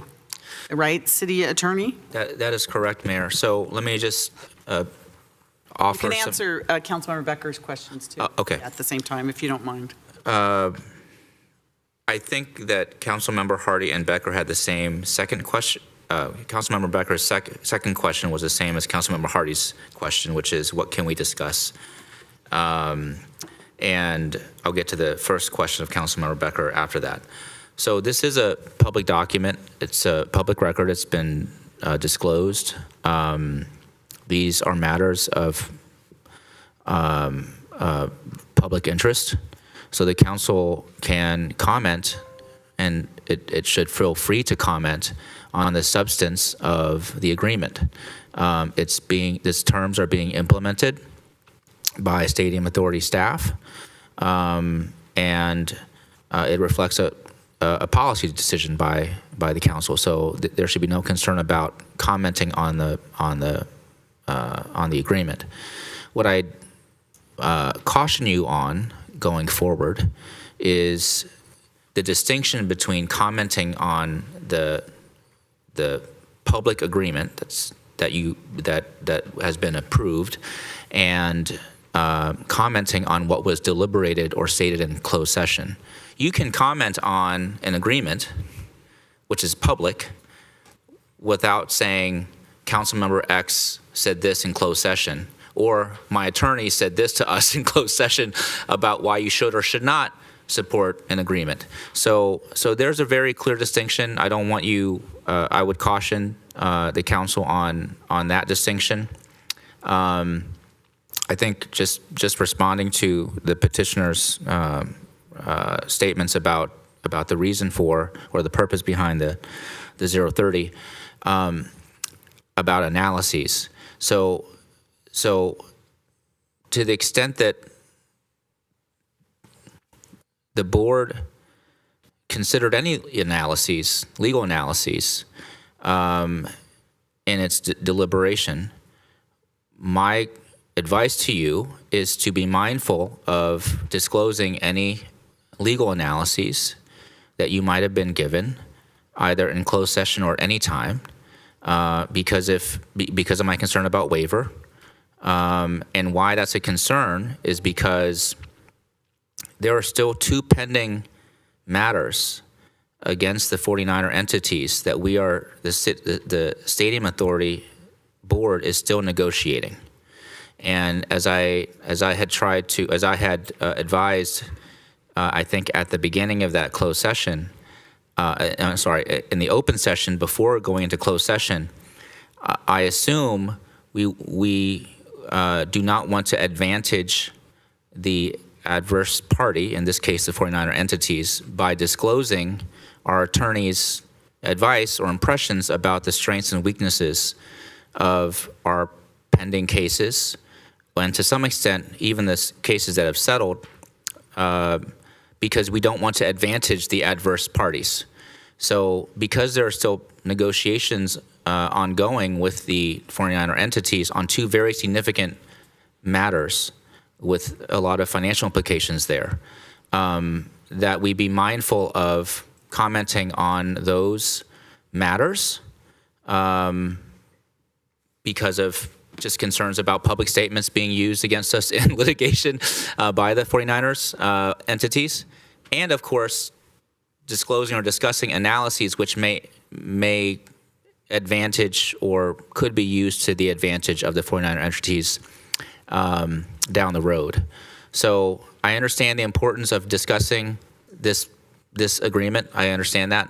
Just as your counsel, I want you to be mindful of the closed session privilege and the attorney-client privilege, not just as standalone principles to adhere to, but as we are continuing to negotiate two significant matters, i.e. the buffet cost dispute and the public safety cost dispute. I'm sorry, on the first question by Councilmember Becker, there are Brown Act provisions that make very clear when you report out from closed session. Those provisions did not apply to the closed session meeting. Specifically, when there are ongoing negotiations, we do not report out any authority provided by the board or the council for a very good reason, because we don't want to explain what our authority was to negotiate before we actually continue the ongoing negotiations with the adverse party. That is well-settled Brown Act law. I imagine the council has not done that before. It reported out ongoing negotiations. It's not a reportable action when there are ongoing negotiations. I don't think that I believe that the council is familiar with not having to report out when you've given council authority to negotiate still. In my experience, my short time here, I've seen that. So I think that is a well-settled Brown Act interpretation to not report out when there are ongoing negotiations. And I think those are the two questions. If you have more, I'm happy to answer them. Mayor, may I add something to that? Yes, go ahead. So based on this discussion and the sensitive nature of the ongoing negotiations, as the city attorney pointed out, we are still negotiating or about to begin negotiations on those two items, but the goal is to finish those one way or the other by the end of this year. Given that goal, my suggestion is to bring back the whole thing once we settle everything, rather than separating those two items and walking a fine line in detailing what was agreed upon so far, which is available, and we can make it public also. Since it's a public document, we can advertise what's been agreed upon, and Ms. O'Neill, who's requesting that, or others, they can that way at least even review it. And, that way they'll be more educated about it, and we can bring the whole thing together once everything is settled, and our goal is to settle everything one way or the other. I'm not saying it definitely will settle. It can go back to status quo on those two issues, and we can report that out all together in January or so, and that'll be my suggestion. With all due respect, City Manager, those two items have been going on for years and will probably still be going on. I think the public wants to know what the council voted on in closed session with that settlement agreement, and we need to know now and not years from now. So, I applaud you if you're trying to settle those other two issues by the end of the year. I don't have faith that that will happen, since we have been dealing with those issues for a long, long time.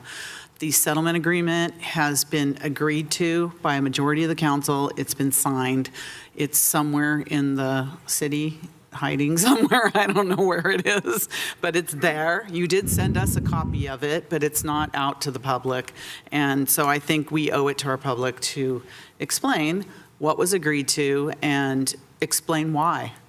and why? What were the benefits or not of that agreement? So I don't think we can wait longer for that. It just garners more suspicion and distrust. So let's just get it out there and tell people, and it should, if it was so beneficial, it should be able to stand on its own.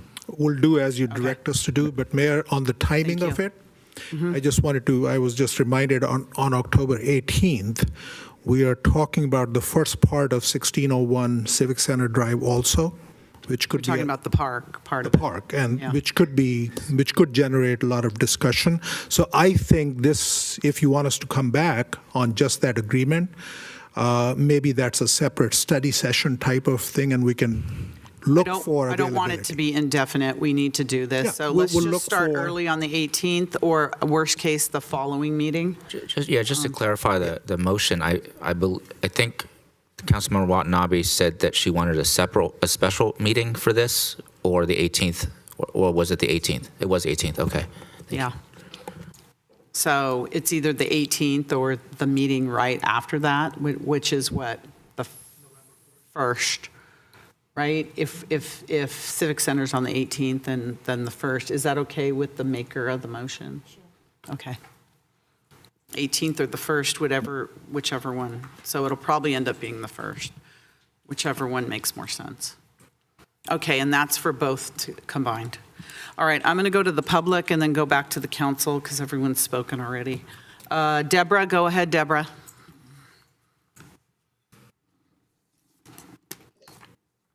Can you hear me? Yes, we can. Go ahead, please. Hello. Okay. If there was no report out from closed session, how does Ms. O'Neill know that something was passed?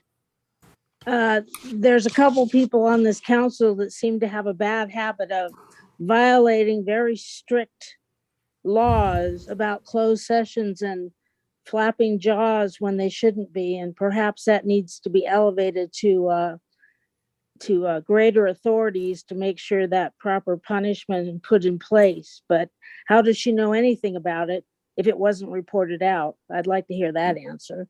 And also, as your interim city attorney just said, you keep pushing that you want to know the whys and the wheres and everything else. Sounds like you're doing a setup situation, Lisa. Your city attorney just said very clearly, you can only comment on the contract. So what you're asking for would be illegal, and you can't comment on what happened in the session or the communications or any of the things that went on before and outside of the terms of the contract. So you need to be very clear and very understanding that the setup you're wanting or whatever you're wanting to expose can't happen. That would also be illegal. So you're setting yourself up for an illegal activity and a very solid violation of closed door meetings, because it did happen in a closed door, and yet another violation for yourself and Ms. Watanabe might not be a good idea. You guys are racking up several of them. Thank you. Thank you. Lee, go ahead, Lee. Hi, I've been listening to this. I want to know what happened in the meeting, why you made your decisions, and how you voted. This isn't rocket science, ladies and gentlemen. It is purely public, this should be made public knowledge. These things happened. I understand the agreements have been signed, and you are now dragging your feet to let us know, me as a voter, me as a resident, what happened and how it happened and what is the consequences and what is the, because you must have said this was for these benefits, because you wouldn't have done that, would you? You wouldn't have been that stupid to sign that agreement without having all these benefits before you signed that agreement. Right, folks? Thank you. Yes, Teresa O'Neill. I just wanted to respond to the comments. I think I recognize that Deborah is Deborah Bress. I found out about the agreement because I have subscriptions to internet news sites such as the Mercury News and the San Francisco Chronicle, and there's the San Jose Spotlight, and they all reported on it. What I was hoping was that our city would actually come out and make a statement or put the agreement on the website, or, I mean, I referenced all those pages of documentation that we have. And so I've actually seen a copy of the agreement because it was printed on news sites. What I expect is that the city reports back to its residents what it has done. I understand about the issue that apparently you left some item open, the agreement, apparently, according to what was reported by the 49ers to their friends in the media, that it was signed, I think, the next day. So it happened pretty darn quickly. I mean, why didn't the city issue a press release and say, we have, after many years of litigation, we have come to a settlement. This is what, we will make the agreement available on our website. It's just, it makes it seem suspicious when it was, to use an overused expression, crickets from the city, and that we had to, the media, apparently our friends, the 49ers, because they don't have the closed session obligation, they sent it out. They, like I keep trying to say, you're letting them control the messaging. Thank you. I just want a public discussion. Thank you. All right. Do we have any other members of the public? I have any comment? Yes, go ahead, please. This is from Susan Hinton. I support a complete, thorough public review of the settlement agreement and mutual release dated August 31st, 2022. The August 31st San Francisco Chronicle reported, despite statements made later in a public council meeting, that Jane, Hardy, Park, and Becker had accepted the offer. To date, there has been no public discussion on the decision nor about the false statement made by Interim City Attorney Steve No during the open council meeting that nothing had been decided. End of comment. Do we have any other? All right, so we have a motion and a second. We have council members that still want to speak. Councilmember Jane on the motion to bring this back either the 18th or the 1st. Yes, it seems unclear. It's unclear to me what process we're in. Did we combine 5 and 6? Yes, we did. And if we did, then I would like to read 6. On August 31st, 2022, the city manager and interim city attorney reached an agreement to settle with the 49ers on 2 issues, the management agreement and payments for shared stadium expenses. There are 2 major dispute items that are not yet resolved, FA costs and public safety costs. While the settlement agreement is a public document that anyone can read, few residents know the details. What were the disputes over wage theft and financial transparency, and what is the current status?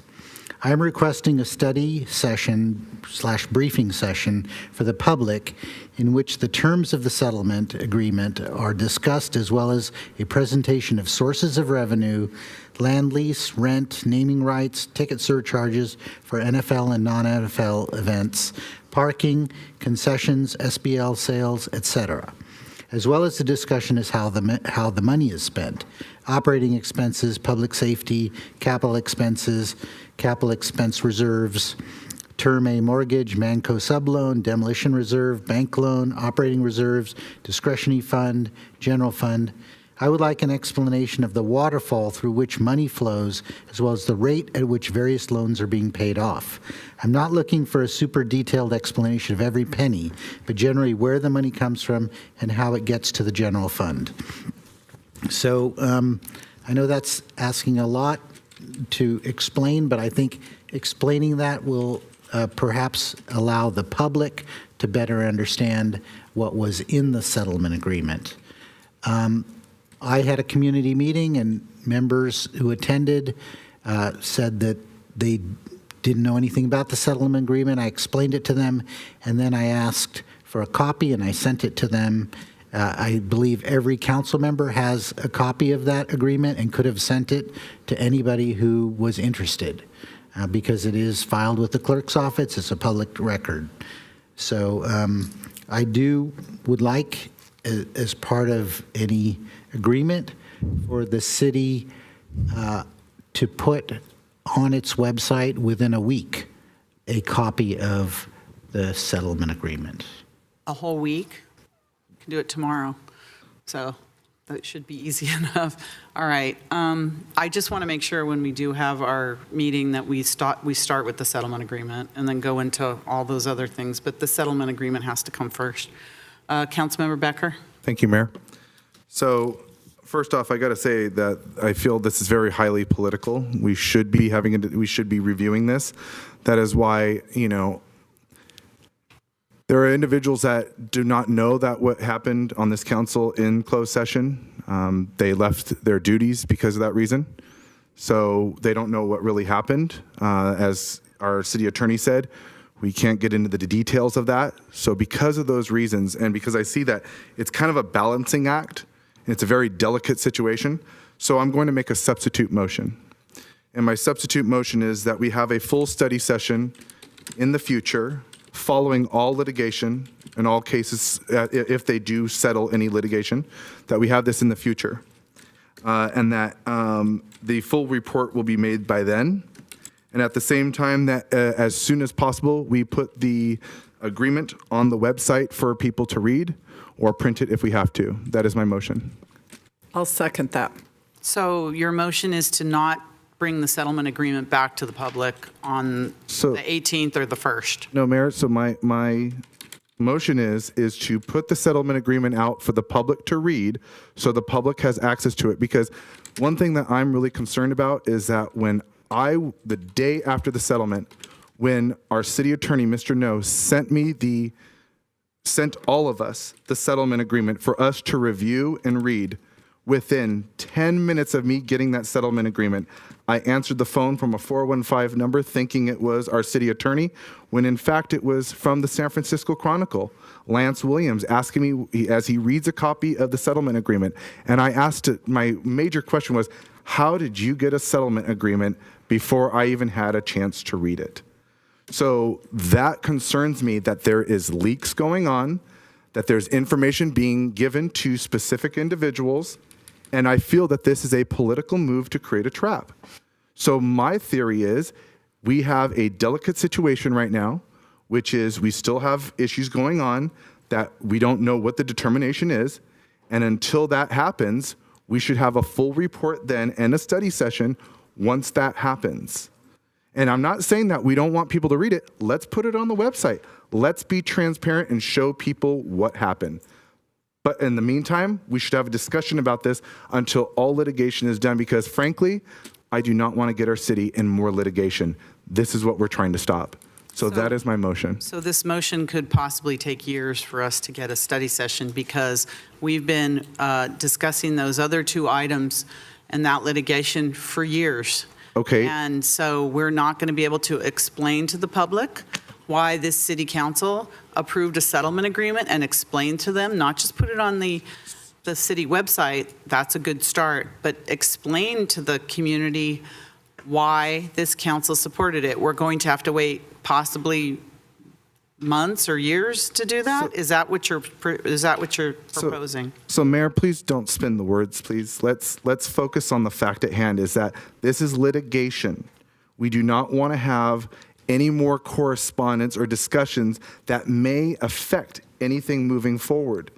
So it's respect of the legal process that we have to say, well, step back for a moment and we need to assess the situation and say, maybe we just can't do it at this very moment. But in the process, we can make sure that the public is able to read that settlement agreement, and then we discuss it in full once everything is finished. Because again, please don't spin my words and misquote me. We do not want to get in more litigation. And I am following the advice of our city attorney. Period. That is what I'm doing. And I am protecting our city from more litigation by having this discussion in a future meeting. At the same time, I think you said put it on the web tomorrow. Well, then put it on the web tomorrow. Put it on the web next week, so people have access to read this. Because if I'm getting a call from a journalist about this settlement agreement weeks ago, before I had the full time to actually read it, that concerns me that other people are reading this before our public has, nor any other council member. So it is a public record. We should put it on the website for people to read it, which is part of my motion and my direction.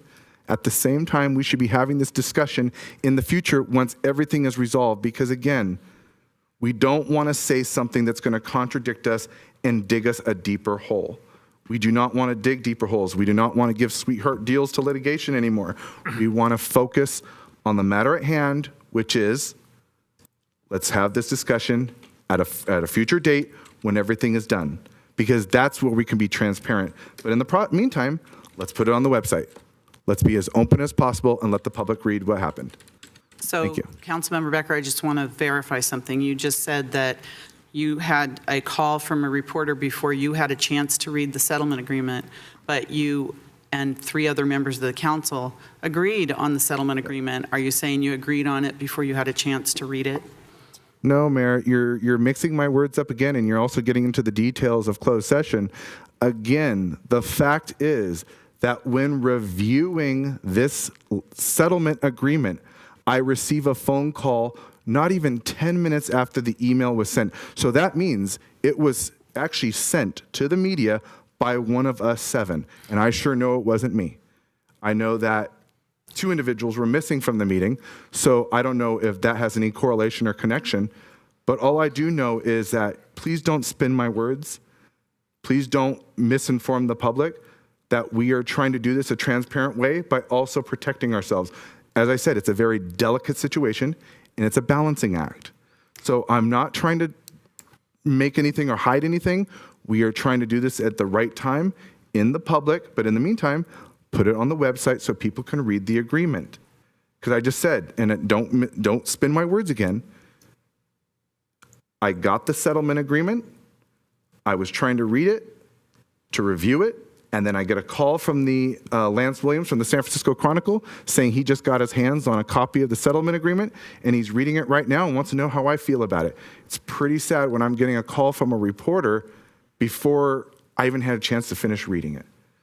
Even though I know what it was about, I like to review and check my work. It's called, I don't know if you ever remember the phrase in school when you're in college, checking your work and checking your homework and making sure you did it right. That's what I was doing, because what if there was a flaw in there and I ended up having to call somebody and say, hey, I see something I didn't agree to. But it's really disturbing when I get a call from the media before anybody else really knows about it. That's the biggest concern. So don't mince my words up. Don't try to spin this. This is trying to get to the same place that you want to go to, but because we have litigation, we don't want to go further. We do not want to shoot ourselves in the foot. I mean, I've learned from past mistakes that we do not want to go further. Call for the question. So, okay, so if my understanding, the substitute motion is to delay the meeting on the settlement agreement and the other issues until the litigation is concluded. Is that what the substitute motion is? Yes, as well as putting our settlement agreement on the website or in print for anybody who requests it. Okay, so, and there was a second by Councilmember Hardy. So, City Attorney, we vote on that substitute motion first? Correct. Okay, so speaking to that substitute motion now, Councilmember Park. Yeah. A personal note, it's kind of unfortunate it's not rocket science, because I almost felt it was my time to shine. But it certainly is a complexity that seems to elude a lot of people in the audience. City Attorney No cautioned council on distinction between commenting on the agreement that was approved and commenting on the discussion in closed session. And we immediately followed by Lee Brofman, who said, I want to know what happened, why you made the decisions, and how you voted. I was supportive of the original motion combining items 5 and 6, but on further reflection, I don't think I can support it at this time. The settlement agreement shows precisely what the majority of council voted on. I think that that's what the settlement agreement is. It doesn't mean that we accepted what was on the table. It means this is what council put forward.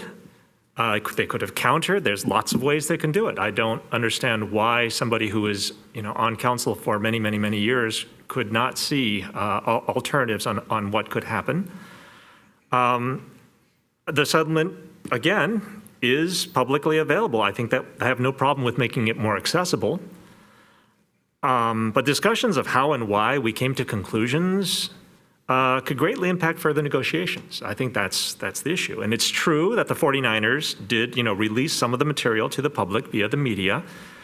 And again, that was their decision. But to say that the city should do the same and, discuss its strategy in public in the media, I don't understand where that comes from.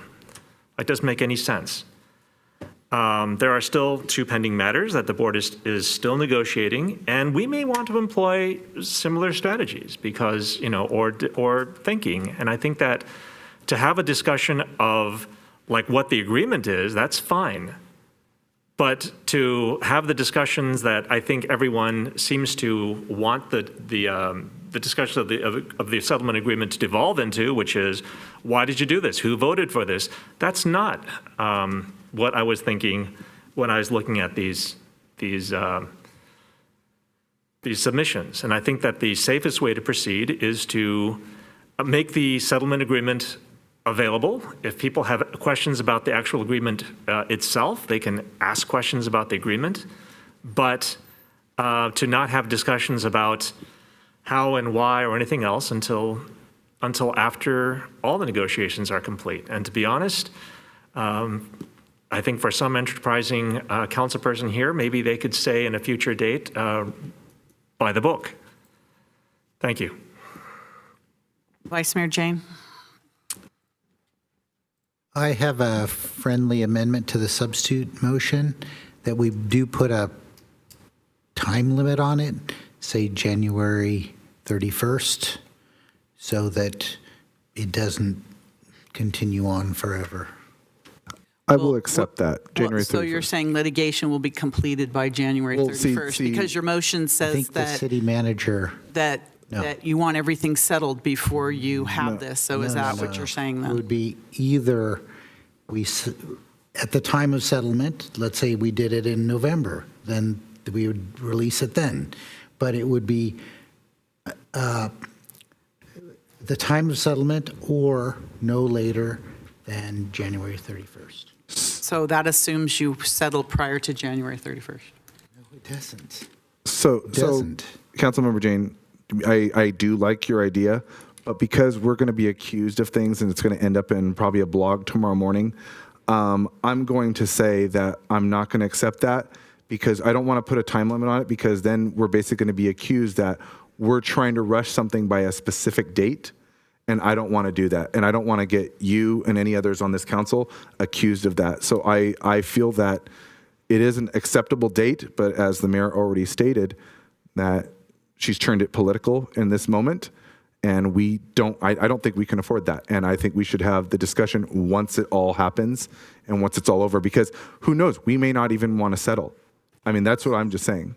I think my point is that the mayor and Councilmember Watanabe would like to have this discussion on October 18th. Mm-hmm. It would be that very same discussion in January, okay, if we hadn't settled. Understand that, and I agree with you. But again, I think there's a false narrative being created in the mind right now, and I really can't support that because I don't want to put time limits on something that says we have to rush to make a settlement, we have to rush to make any judgment. No, I think this should just be an open process and let it go as it rides. So I'm sorry, I won't accept your friendly amendment. Councilmember Chahal. Thank you, Mayor. So I'm fully supportive of putting the agreement signed by the city on the website ASAP, and ASAP means if we can do it tomorrow, that would be great. At the same time, just like on any other negotiations on the closed door sessions we hold, whether it's a negotiation with unions for their salary negotiations, negotiation for a land deal, negotiation for settling any lawsuits we are doing, we never, ever discuss those things in public, even after making a decision. So this, like how and why thing is disturbing, and it is settling a wrong trend, like then we have to, basically what we are saying is, hey, whatever you discuss in closed door, bring it open everything. Bring it open everything. So that's a wrong trend, unless until this council decide there will not be any closed-door meeting in future, everything will be discussed in this public forum. If you decide all, let's go for it. If the city attorney tells me that. But we have to adhere to certain of our protocols and certain of our traditions and laws. Basically, there's a reason there's a closed-door sessions have been made by the state, mandated by the state. And it's not that you can call any session as a closed-door session. It has to fall within a particular bracket, and then only we can have a closed-door session on that. So for that reason, I'll be supporting the second motion, and to have former council member Teresa O'Neill's request that this document be put. I'm fully agree that this document should be put on public if public don't have access to it. It should be put on our homepage, and a link should be made to it ASAP on the Stadium Authority page so that public can look at it.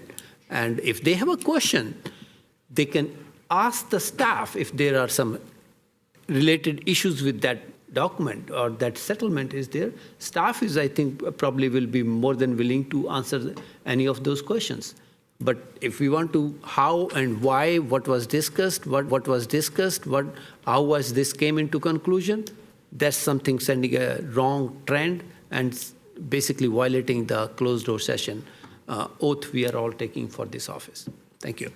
Thank you. I just want to say that whenever the council approves a memorandum of understanding with an employee bargaining unit in closed session, the agreement always ends up in open session, usually on a consent calendar for when it's approved.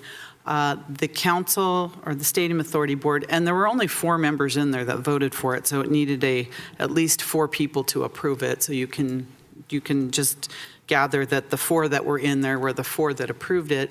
The agreement was signed very early the next morning, and it's a public agreement. It should be put on the council agenda because there was a lot of interest in that. And I don't understand the reason why we're not putting it on and explaining to the public what happened. And it can even be done by the city attorney's office or outside counsel to explain, so they make sure that it's explained in a way and answer questions on it. But now putting this off indefinitely just looks to me, looks to the public like you're hiding it. And if you're proud of what you did and you think that it's a benefit of what you did, what is the problem in putting it on the agenda and explaining it to the public? And you don't even have to explain it. The city attorney's office can explain it. So I think voting for this motion is just sending it out somewhere in the future that may or may not happen, that the explanation that the community is owed. The community is owed an explanation as to what this means, but putting it on the website should have been done the next day anyway. It's public record, and it should be on a council agenda. And I thought the sooner we do it, the better, because people have been asking for it. Because this action happened a few weeks ago, a month ago, a month ago, and the public still has not had access to it. So I really don't understand the reluctance to put it out. If you truly believe that it's really good for the Stadium Authority and the city as a whole, then put it out there for public viewing and let the city attorney's office explain what the settlement agreement means. So right now we have a motion and a second for the substitute motion, and we vote on that first. Madam Mayor? Correct. If I may, the motion will be if whether the council wants to consider the substitute motion. If that passes, then you go on to that motion. Okay, does the council want to consider the substitute motion? We have a motion and a second. Councilmember Becker and Councilmember Park, you've both spoke multiple times, so let's vote on this motion to see. Assistant City Clerk, roll call vote, please.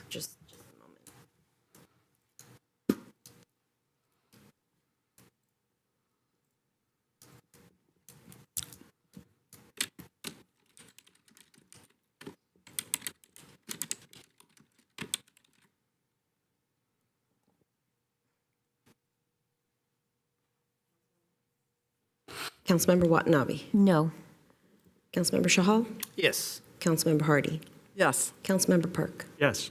Vice Mayor Jane, Yes. Councilmember Becker, Yes. Mayor Gilmore. No. Passes 5-2. And now the actual motion.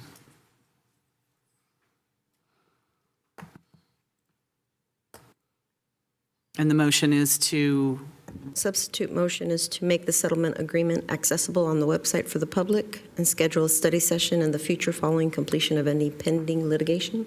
any pending litigation? Any pending litigation? Okay.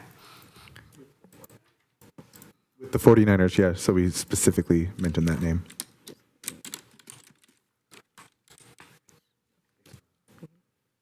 Did you want to clarify just on the buffet and public safety, right?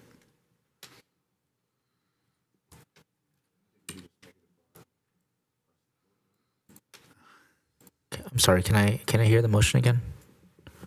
Substitute motion is to make the settlement agreement accessible and on the website for the public, schedule a study session in the future following completion of any pending litigation with the 49ers. That works?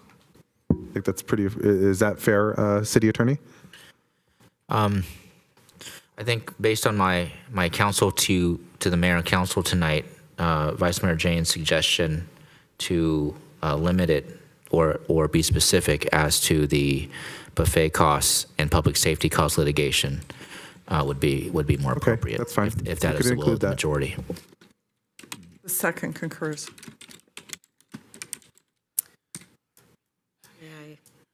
Motion second. So, Councilmember Watanabe. Thank you, Mayor. I will not be supporting this motion. I feel there have been a lot of inappropriate fingers pointed at you this evening, Mayor, and myself in a way. And what I've heard is nothing more than political theater, as I called it last week, and nothing more than grandstanding in an effort to put this off until after the election.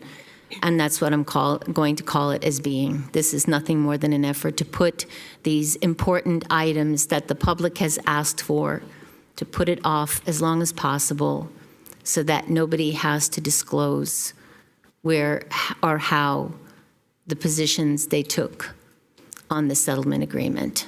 So I will not be supporting the motion. Thank you. Councilmember Park.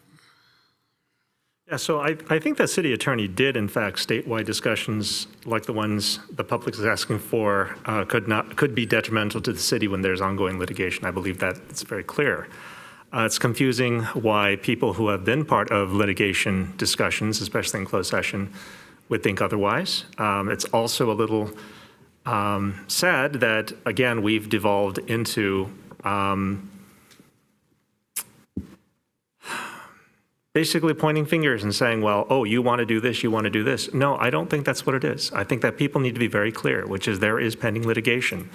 As, even though the 49ers may have made their position public, that doesn't mean that the city should have to do that. And I think that the city should not give up advantage, should not advantage the 49ers by making our discussions public. I think that the city attorney was very clear on this. I think that the thing that turned me off. I'd like to talk about the settlement. I'd like to discuss what the settlement actually entailed. I'd like people to know what the 49ers offer and what we did not accept. I think that that's another story that nobody's talking about. But I will be supporting this because at some point we need to look at not what the public wants right at this moment, but we need to do what's best for the city. And sometimes what's best for the city requires a little bit of patience. Thank you. Councilmember Becker. Thank you, Mayor. Before we go to the question, just want to clarify that, this is not, it's kind of the reverse, I think, when my colleague, Mrs. Watanabe, said that it's basically political theater. And I think it's actually the opposite because, I think it's kind of hypocritical that, it's basically you're doing the political grandstanding as well. So that's just a concern. If you're going to say that, then I can say that too. But the thing is that it's not hiding anything, and I'm going to make this very clear. We are not hiding anything if the settlement agreement is public, period. That's all it is. So I call the question. Assistant City Clerk.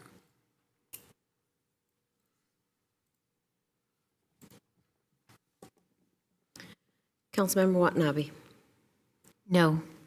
Councilmember Shahal. Yes. Councilmember Hardy. Yes. Councilmember Park. Yes.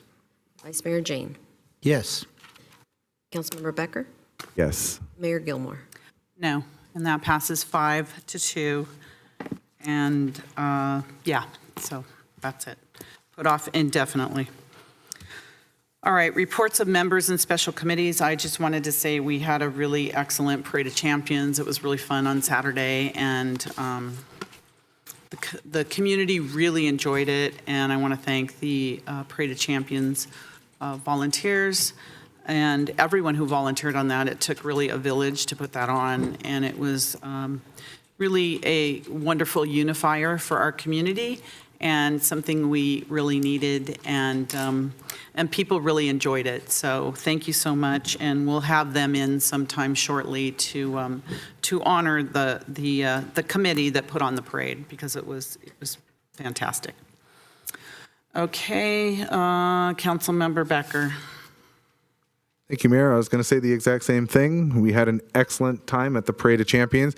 I say the weather was perfect, not too hot, not too cold. It was just right. I think it was a great momentous occasion. I got to share a lot of thank you to the Parade of Champions organization for what they did and what they put together, as well as the breakfast in the morning and all the other activities, including Salsa on the Square. And the biggest thanks goes to Ana Vargas Smith for all of your hard work and dedication. You were a multitasker, and you basically had the city of Santa Clara on your shoulders the other day. So I really appreciate everything you guys have done, and I really enjoyed spending time with my council colleagues that day. It was a great day to be with our community and share each other's values as well as share each other's experiences. So I'm glad that we had that. Thank you. Councilmember Park. So I just wanted to bring up the Triton Museum again. Remind people that there is a Lawrence Ferlinghetti exhibit, and there is a new piece of art right in front of the Triton Museum. I also want to remind people that tomorrow is the Triton Book Club. We'll talk about Little Boy, Wednesday, October 5th from 9 to 10 a.m.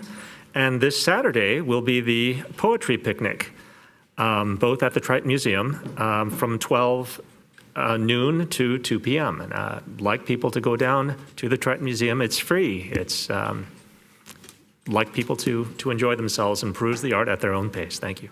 Thank you. Councilmember Hardy. I'd like to remind people that we still need to conserve water. I've been talking to a lot of residents, and I'm thrilled that so many of them have taken this to heart and understand. I am still seeing some very green lawns. Please take care of your trees. Let that grass go brown. Thank you. City Manager, Executive Director report. Thank you. Do I have a motion to adjourn? Motion. Second. Motion second to adjourn the meeting.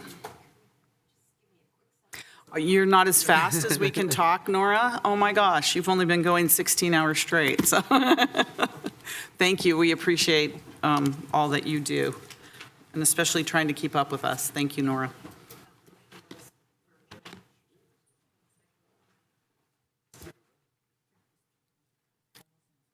So the adjournment was seconded by, oh, thank you.